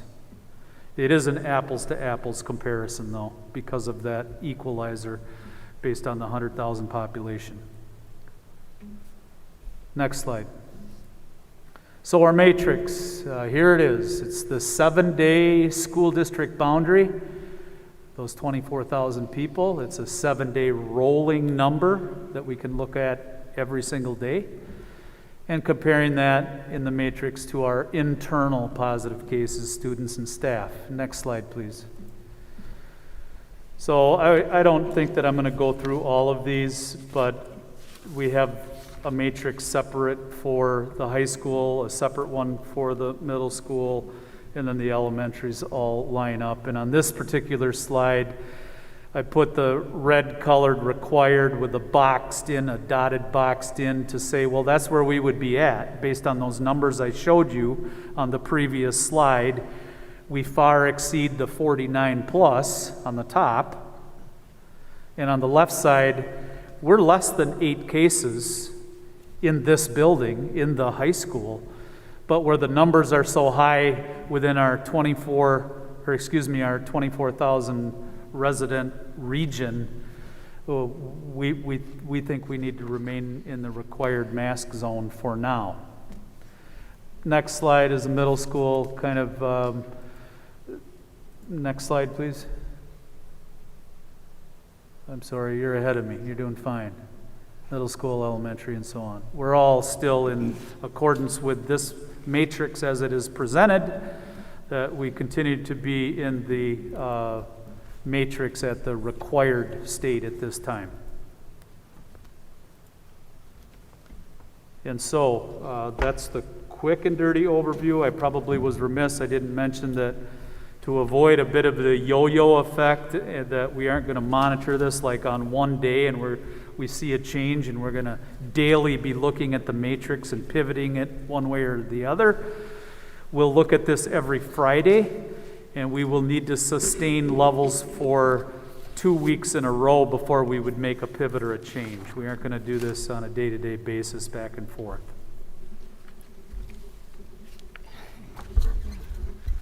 One thing I was going to mention, Jamie, when I look at the elementaries, I think the numbers on the left-hand side, just to point out, I think those got copied from what they would be. Didn't get differentiated here. Yep. So just to read that off, that's the high school on the left-hand side.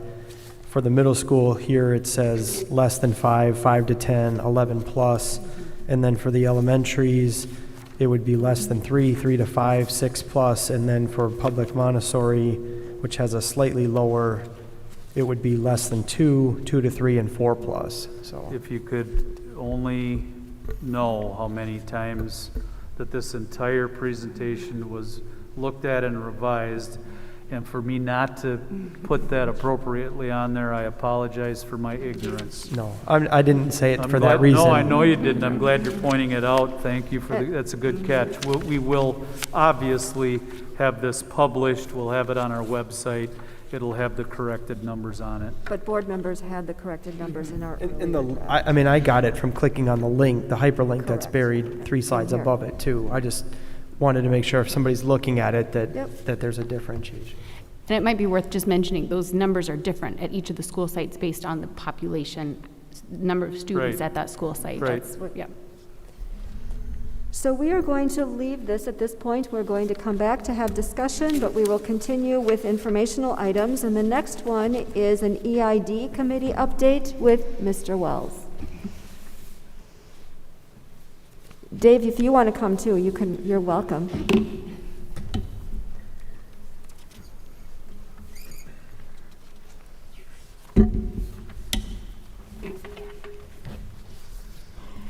So just a little bit of background.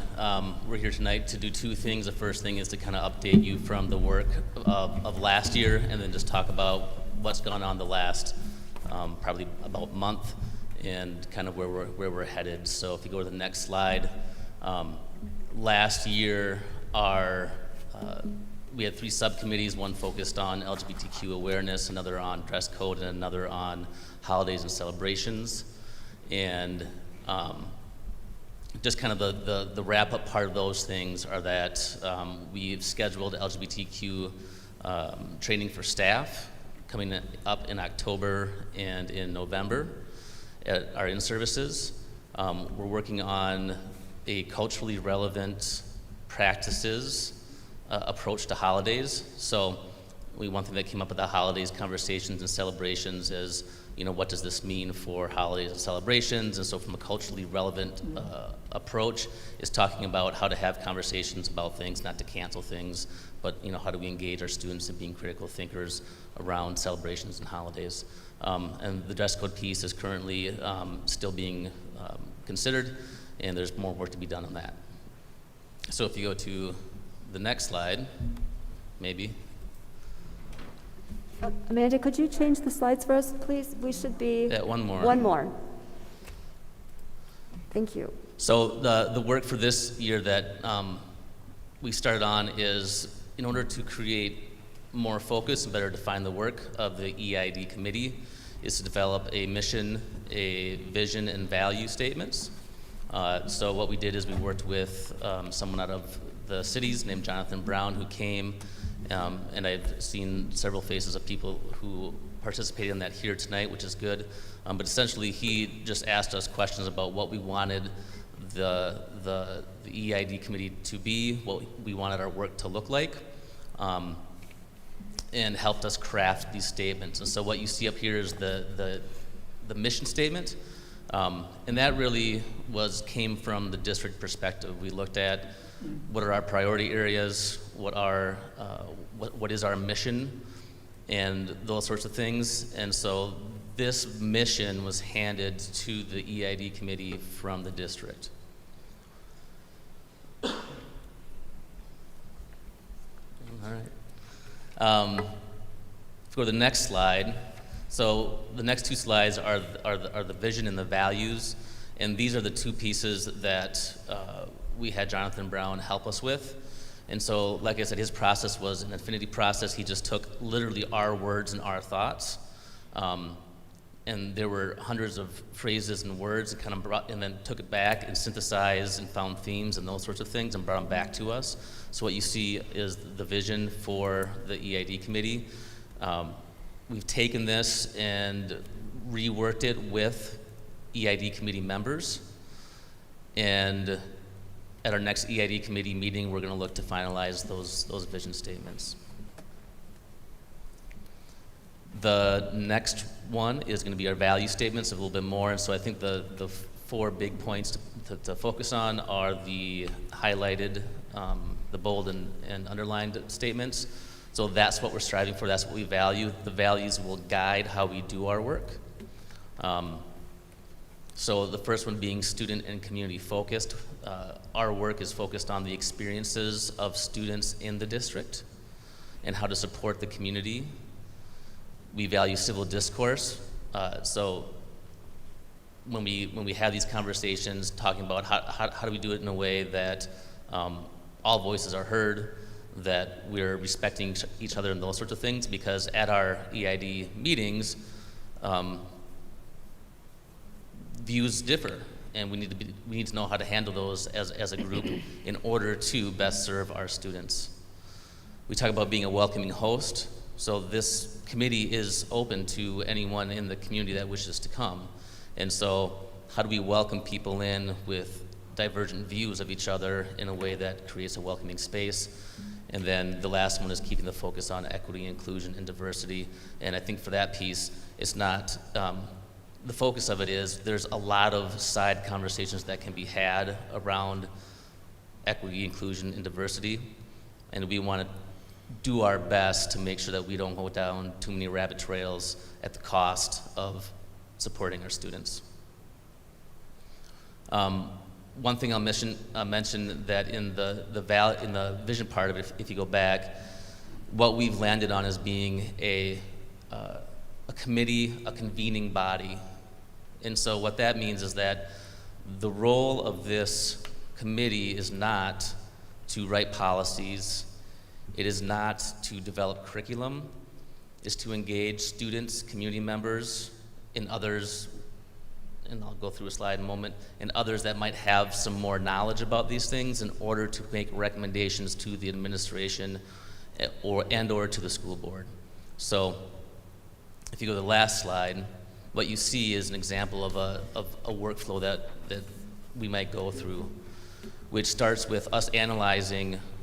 Some people make comments about like what's going on in River Falls.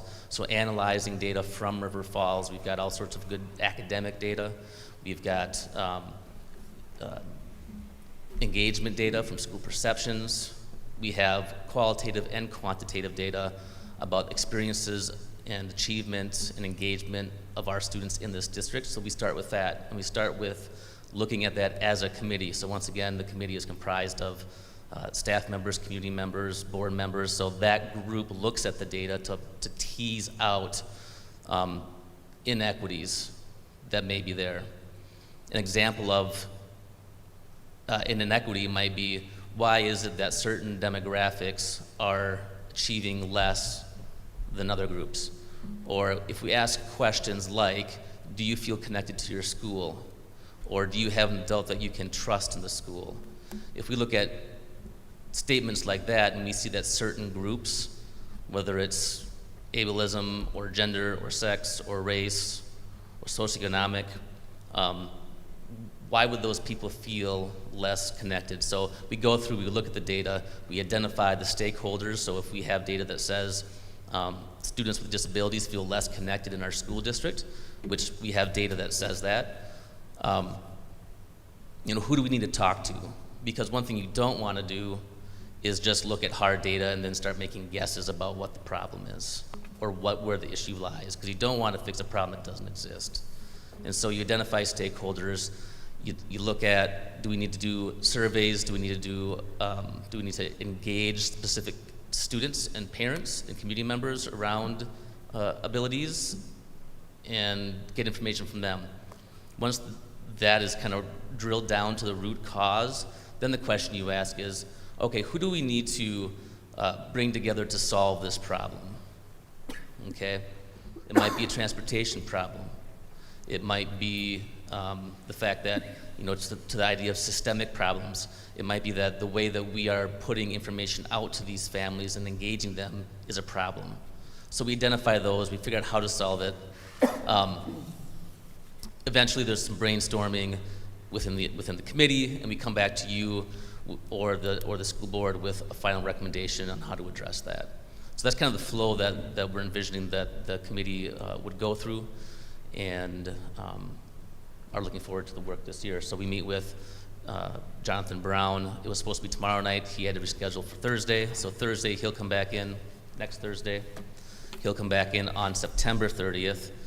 He'll come in and do some norming with us, which will further help the group work together to support students. Anything you wanted to add, Dave? Thank you.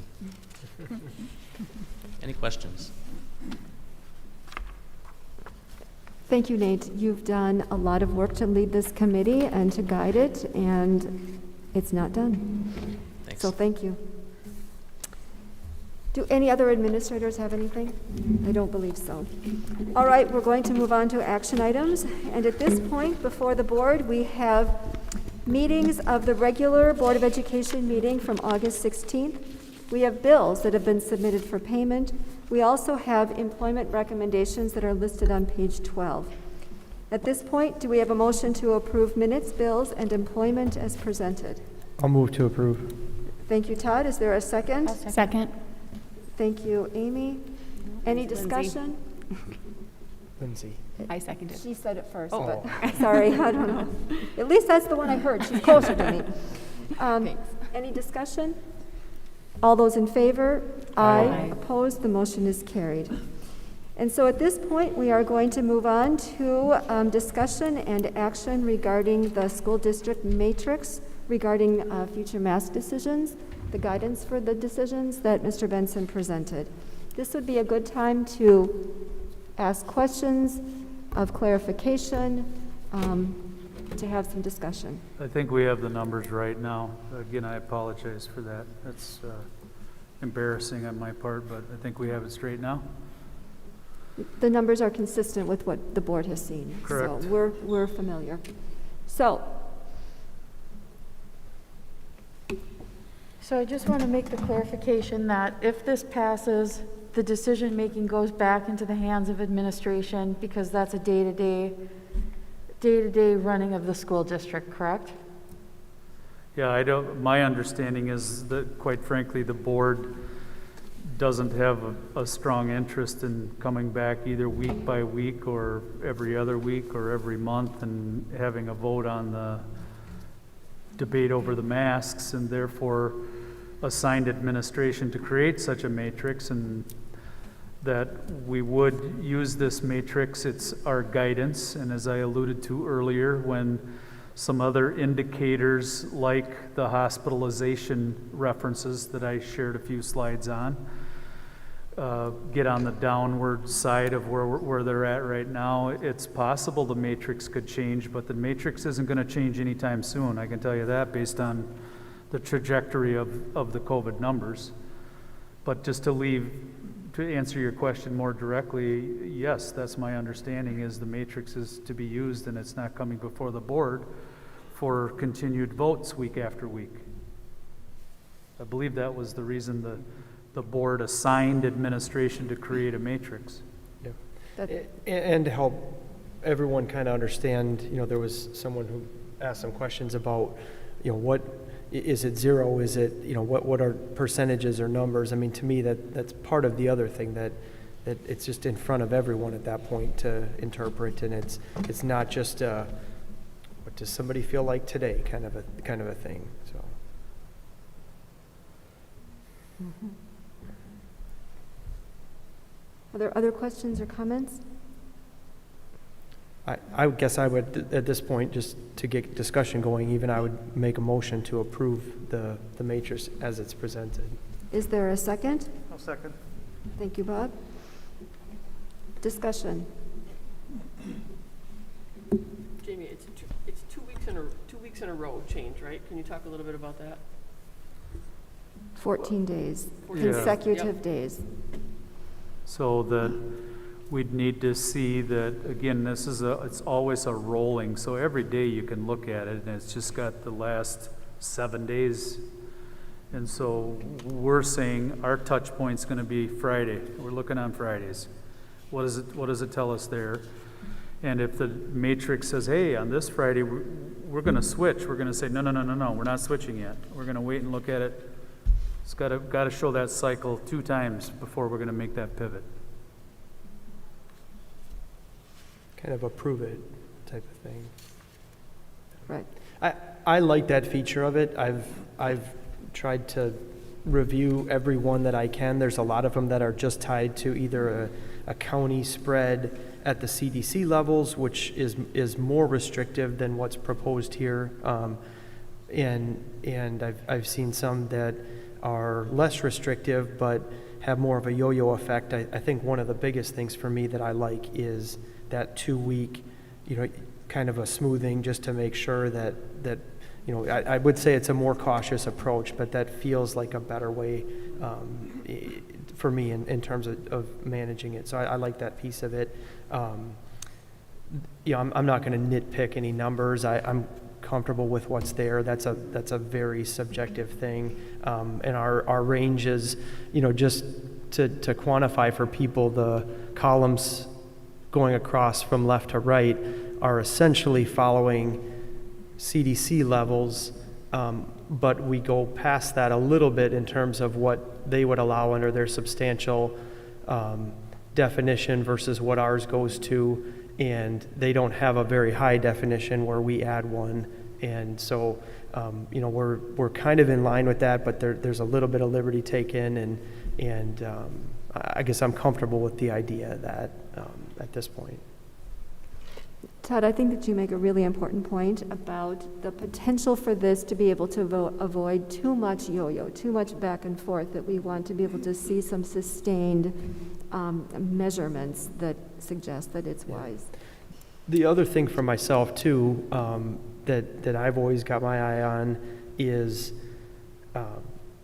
I'd like to see things be on the downward side of the trend, but I'm also looking at our district compared to other districts and how they've chosen to handle things.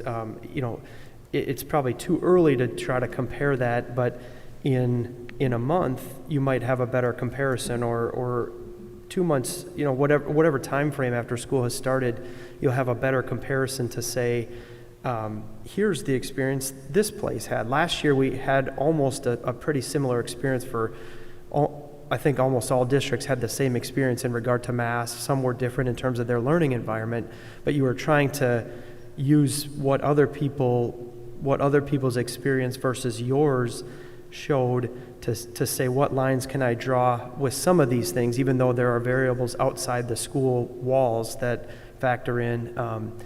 I'm still looking for those things myself, even with a matrix, to say, a month into school, 2 months into school, what are we seeing as trends, and are there things that we can, continually reevaluate too? So that factors into it for me as part of the whole decision. But I'm comfortable with what we've got, but I think it is a continual reassessment, based on what experience tells us too.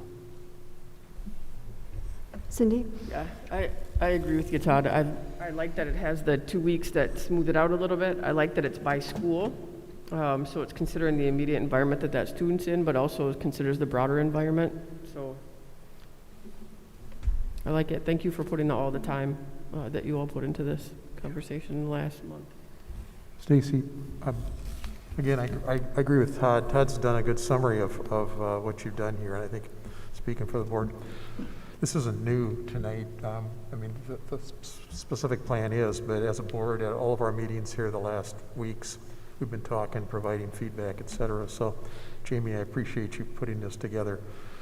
I think, and Todd mentioned this, going forward, we're going to want to continue to compare data, what's going on with what we're doing in other districts. And Amanda, if you could go back to slide 16, or Aaron. To me, it's too early to tell right now, but to me, slide 16, my 16 is the regional school district 7-day COVID cases. Right there. Yeah. There it is, right there. Yep. It's probably too early to draw a conclusion from this, but this is generally good news for us, I think, right now. If this is still this trend like this a month from now, 2 months from now, 3 months from now, that's a good sign for us, I think. It's not the only data piece, but we keep talking about, well, what's different with River Falls and in other districts. And as Jamie said, these are apples to apples. This is relative, so even though Hudson is substantially larger than us, this accounts for that. And Prescott is smaller than us, and this accounts for that. So those numbers really put us in place. So it's too early in the year to say that, boy, everything's working for us. But in my mind, this is one of the pieces of data that will be important to me, because I need to know going forward, is what we're doing helping or not?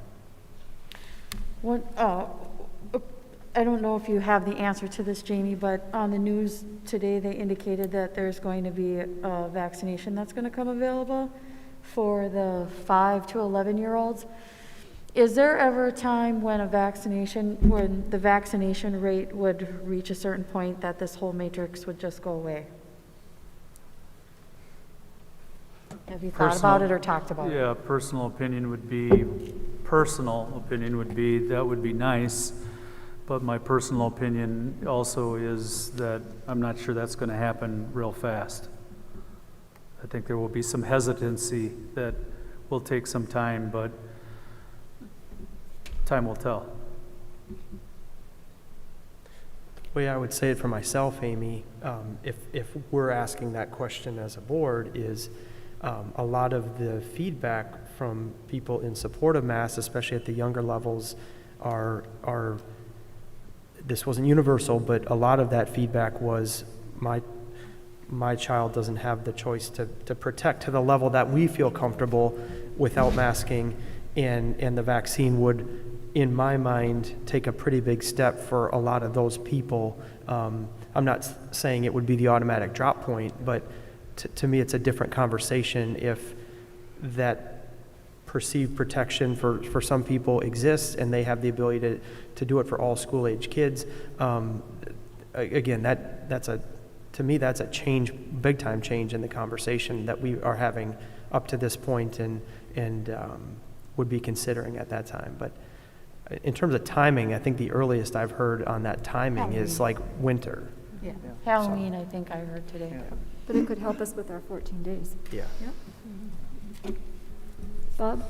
I guess I'm going to chime in with most everything everybody else has said, but the beauty of the matrix is to give some transparency to the whole situation, something that parents and faculty and the community can actually look at on a day-to-day or a weekly basis.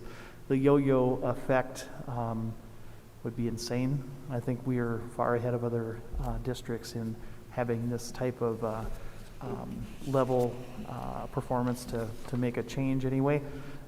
Like Alan, this data right here is very important to me as well. It is nice that all these districts are aiming at the same thing we are in terms of 5-day in-person learning, as opposed to last year. Some of us were hybrid, some of us were distant, all that type of thing. This really is getting as close to apples comparison as you possibly can with this particular pandemic anyway. And so I'm very much in support of this matrix as a way to help lead us through this. I think I will just echo and say that I would agree with everything that was shared tonight regarding the mask matrix. I know I particularly appreciate the nimbleness in breaking it down by a school site, so that once our community numbers do come back down, then we can start looking at individual school sites. This isn't a blanket matrix for the entire district. We're able to really isolate it and get down at an even more local level. So I do appreciate that, and I recognize the time that this took to put together, and I really do appreciate this. I think, like Bob said, for the sake of transparency, I think it is important. We've obviously got people in our community that land on all places on the spectrum as far as masking is concerned and COVID mitigation is concerned. I think this is really important to put out there to say these masks are not going to last forever. We have a target, we have a goal. This is going to hopefully alleviate some undue stress for those families that are really, really eager to get rid of the masking. And so hopefully we can see those community numbers drop, and we can get to optional masking sooner rather than later. But I appreciate this a lot. There were others that were involved in helping to put all of this together, and I would say if you're frustrated over the numbers on the matrix, I'll tell you who those other people were, and if you like the matrix, you can talk to me. Yeah, I think we're all in this together, so, Yeah, you know. that's a good one. All right. One more thing I was going to say, just for the sake of going back and taking a look at what this would have meant if something like this were in place last year. I didn't have the exact dates written down, but it would have, they're leading up to the fall and through the Christmas, there wouldn't have been any point in time where the community numbers would have allowed for a pivot. We would have pivoted sometime in mid to late February, yeah. And then we would have gone to optional at that point. Shortly after spring break, we would have been back into mandatory for most of the month of April, and then basically by May 1st, it would have been optional all the way through up until even when we voted on August 16th, I think the community number was 20 at that point for our 7-day average. So by the start of school this year, we basically would have tripped what this matrix is, just for historical reference, in case anyone wonders. Well, Todd, I think that you make a really important point that I hope that everybody recognizes. While we are trying to make sure that we are avoiding the yo-yo effect, what we're calling that, There is also the potential to say that we could end masks and then something could happen that would trigger it again. That would be a very great disappointment, but I think we have to recognize that there is the potential for that. Any other comments? All right. Yep, no, Oh, I just want to sorry. say the most important thing for me right now is that the kids are all in school, activities are running, and things seem to be going fairly well. So I guess in the end, I'm just happy that that's going on in the community right now and that we hopefully can all support that. Yep. In-person school is what our goal was from the beginning, at least that option for every student. Okay, I'm going to take a roll call vote on this, and I am voting yes. Cindy? Yes. Lindsay? Yes. Todd? Yes.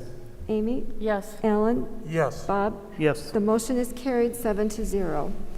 Thank you, Jamie and team, for not only the time, but the research and the wisdom that went into creating this as guidance for us.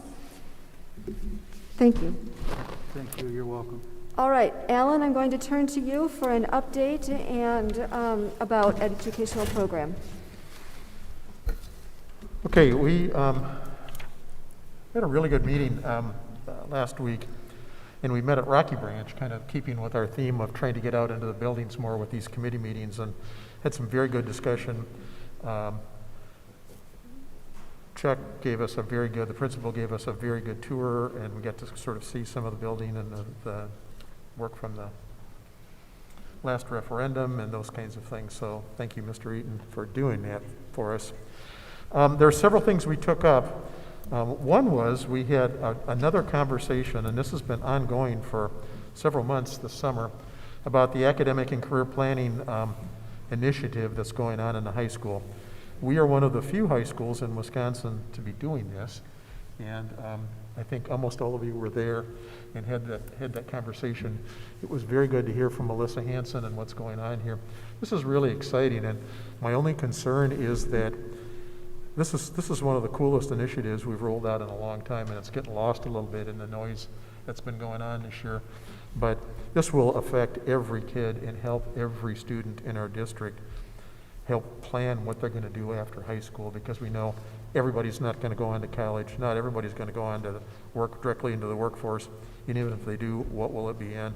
So this is a very structured plan, and I think will be a model for across the state. So anyway, great presentation. We're looking forward to more updates on that, and appreciated that. That is not an action item for us, though, tonight, right, Stacy? Yes, the ACP is the action item that's coming out of your It's the committee. first word here says approve. Yep. Yes, okay. So I will move that because the other item we're going to take up separately here. So I will move the approval of moving forward with the academic and career planning portfolio requirement for all River Falls High School students, beginning with grades 9 and 10 in the 21-22 school year. Is there a second? Second. Thank you. Discussion? It was a very helpful presentation that we had at Ed Program. It was exciting to see. It's not going to be an easy process. It's going to be a lot of work for our teachers, and we recognize their commitment to this. All those in favor? Aye. Opposed? The motion is carried. As far as D, which is related to a field trip application, we are not going to consider that tonight because we need to wait on more details regarding COVID mitigation. But Jamie and I have also talked about the need to have a revision, a potential revision to our field trip policy that would be looking at which field trips should come to the board, which ones should be approved by the superintendent. Do we need to make an addendum for the foreseeable future related to COVID mitigation and how it relates to fundraising? And so Jamie and his administrative team will work on that and bring it back to us when they're ready. Which means we will now move on to E, which is related to the first reading of revised policy 381 related to controversial issues. Alan, we did talk about this in the committee that you chair. I'll ask you if you have anything to say, but I want to make sure everybody realizes on your update, the words in bold are the new portions, and the strike-throughs are the things that are gone. Once we have passed the first reading, then next time it will come and look quote-unquote clean. I don't have any others other than, Okay. this is the latest version. We talked a lot at the committee meeting, and we provided some edits and some suggestions to come back to the full board, so there it is for you. And just to get the conversation going, I will move its acceptance. Is there a second? Second. Thank you, Cindy. We did have a pretty thorough conversation about this last Monday. You'll be able to see that there are some headings that have been added to help organize what the policy is discussing. We took out a few words, or at least one, after our discussion last time. So would there be any further discussion, questions, or comments? Stacy, I think the thing, based on a lot of the comments that we've had, there's people who, I don't know if they're specifically addressing, that this topic is on the agenda, but I guess, from somebody who's been a board member for a couple years, the question I've asked along the way is, we're not really introducing something that is new, or I mean, we're refining it. There's some wording that's been beefed up in the policy and things like that. But I think there's maybe some impression that some of these things are like just all of a sudden coming out.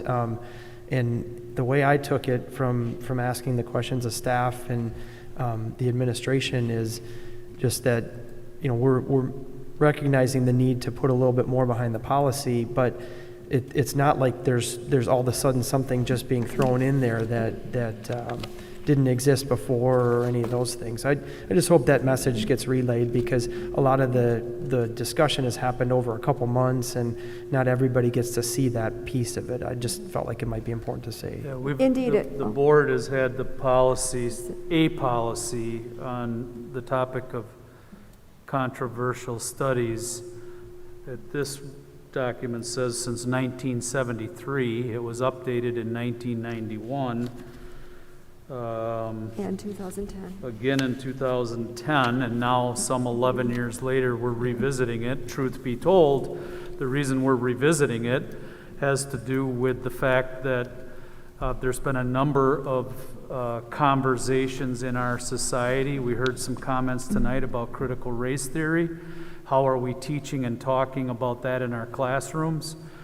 We've experienced a movement around social justice, diversity, inclusivity, those kind of topics that bring angst to many people in the public over, so how are you wrestling with these conversations in your school system? And so this is a policy that is intended to give guidance to teachers. This is a teacher policy.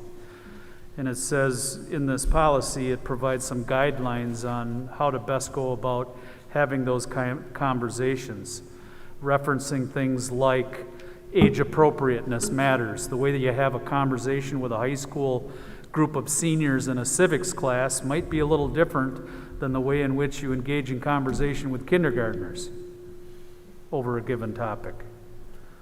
And there's other pieces in here that, don't instill your own personal beliefs. If you feel this way about today's president versus who's running for president the next go around, or if you feel this way about Black Lives Matter and what that means to you, don't instill your beliefs on students.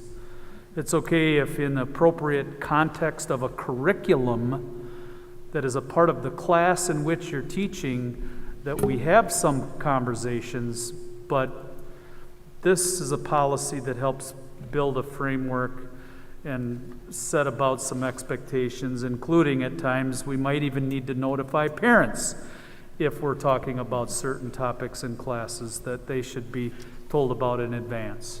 There's other things in the policy, but those are 4 kind of quick standout issues in my mind related to this policy. And why it's being talked about today is for a reason, for many reasons.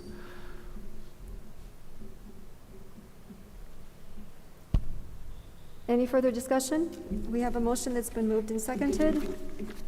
All those in favor? Aye. Aye. Opposed? The motion is carried.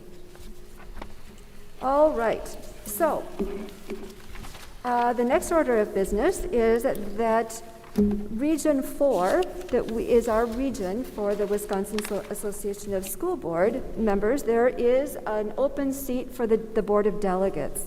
And Alan Tuchtenhagen, our own Alan, is running for that seat. As a board, we have one vote. We can all participate in the meeting, but we have one vote. So we should direct somebody to vote on our behalf for that one vote. And I'm going to go out on a limb and say I'm assuming all of us want Alan because he's going to be the best person on there. So at this point, we need to decide who is going to cast that, and then we would direct them how their vote would be. The meeting is at noon on October 12th, and it is a Zoom meeting. So Alan will be there, but he can't vote for himself, probably. But I'm sorry, what day of the week it's is? It's a Tuesday. It's a Tuesday.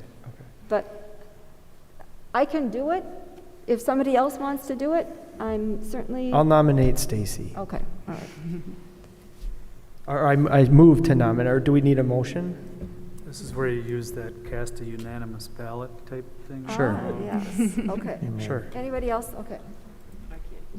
That sounds good, Stacy. All right. And everybody, it's the appoint on behalf of the entire board. We're just saying for Alan. So that's what I will do. The other part of that is, if you notice the thing I sent out to you today, the business meeting is going to take place at noon. This is the primary piece, I guess. But that evening in Menominee is a face-to-face thing. And we've typically done these annually. They used to be in Menominee, which was easy for us to get to after work. Then they shifted, and there was a new person, District 4, and he was holding all the meetings on the other side of Eau Claire, and we haven't gone for a few years because of long distance. This year it's back in Menominee, and there's some good stuff that happens at these meetings, so I'll be there. It'd be nice if we had a carload or a van load of We're going to have to divide and conquer that evening, though, because it's also the night of the school forest. Yeah. That's the big That's the idea same night? thing. Oh, dang, I wanted to go to that. So, I'll go to that for you. You go to that. Why don't you there for me? I get it we on need to be calendar. in two places at once. Okay, do we have any proposed or future items for upcoming agendas? The field trip issue will come back when administration is ready. Let's schedule our upcoming meetings. There will be a board and administrator retreat on September 27th at 5 o'clock at the Meyer Middle School. Educational program will meet Monday, October 4th at 6 o'clock in the Maybe not October 4th. I'm not available October 4th. Okay. So the committee can still meet, but I won't be there. If I need to be there, it'll have to be a different date. It will temporarily meet on October 4th, and that, stay tuned, there might be an adjustment on that. Finance and Facilities will meet Monday, October 11th at 6 o'clock. Personnel will meet the same Monday, October 11th at 7 o'clock, or immediately following Finance and Facilities. The question is, we for a while have been having our regular board meetings start at 6 o'clock rather than 7. Tonight was an anomaly. What do people, is there a preference, 6 o'clock? That would be my preference, 6 o'clock. Cindy, are you good with 6? Everybody? All right, we're going to go with 6 o'clock on Monday, October 18th.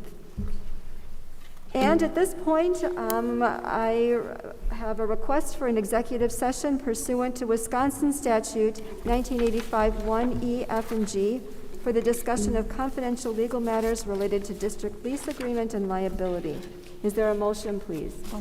Thank you, Amy. Is there a second? Second. Thanks, Cindy. I need a roll call. Cindy? Yes. Lindsay? Yes. Todd? Yes. I'm saying yes. Amy? Yes. Alan? Bob? Yes. Yes. Thank you. We are going to reconvene in just a moment in the media center. It's 10:15. They always will just give us lots more time. This is my second week. Oh, man, I'm cramping fast. Kids are sleeping now. It's second week. Welcome, both of you. Thank you.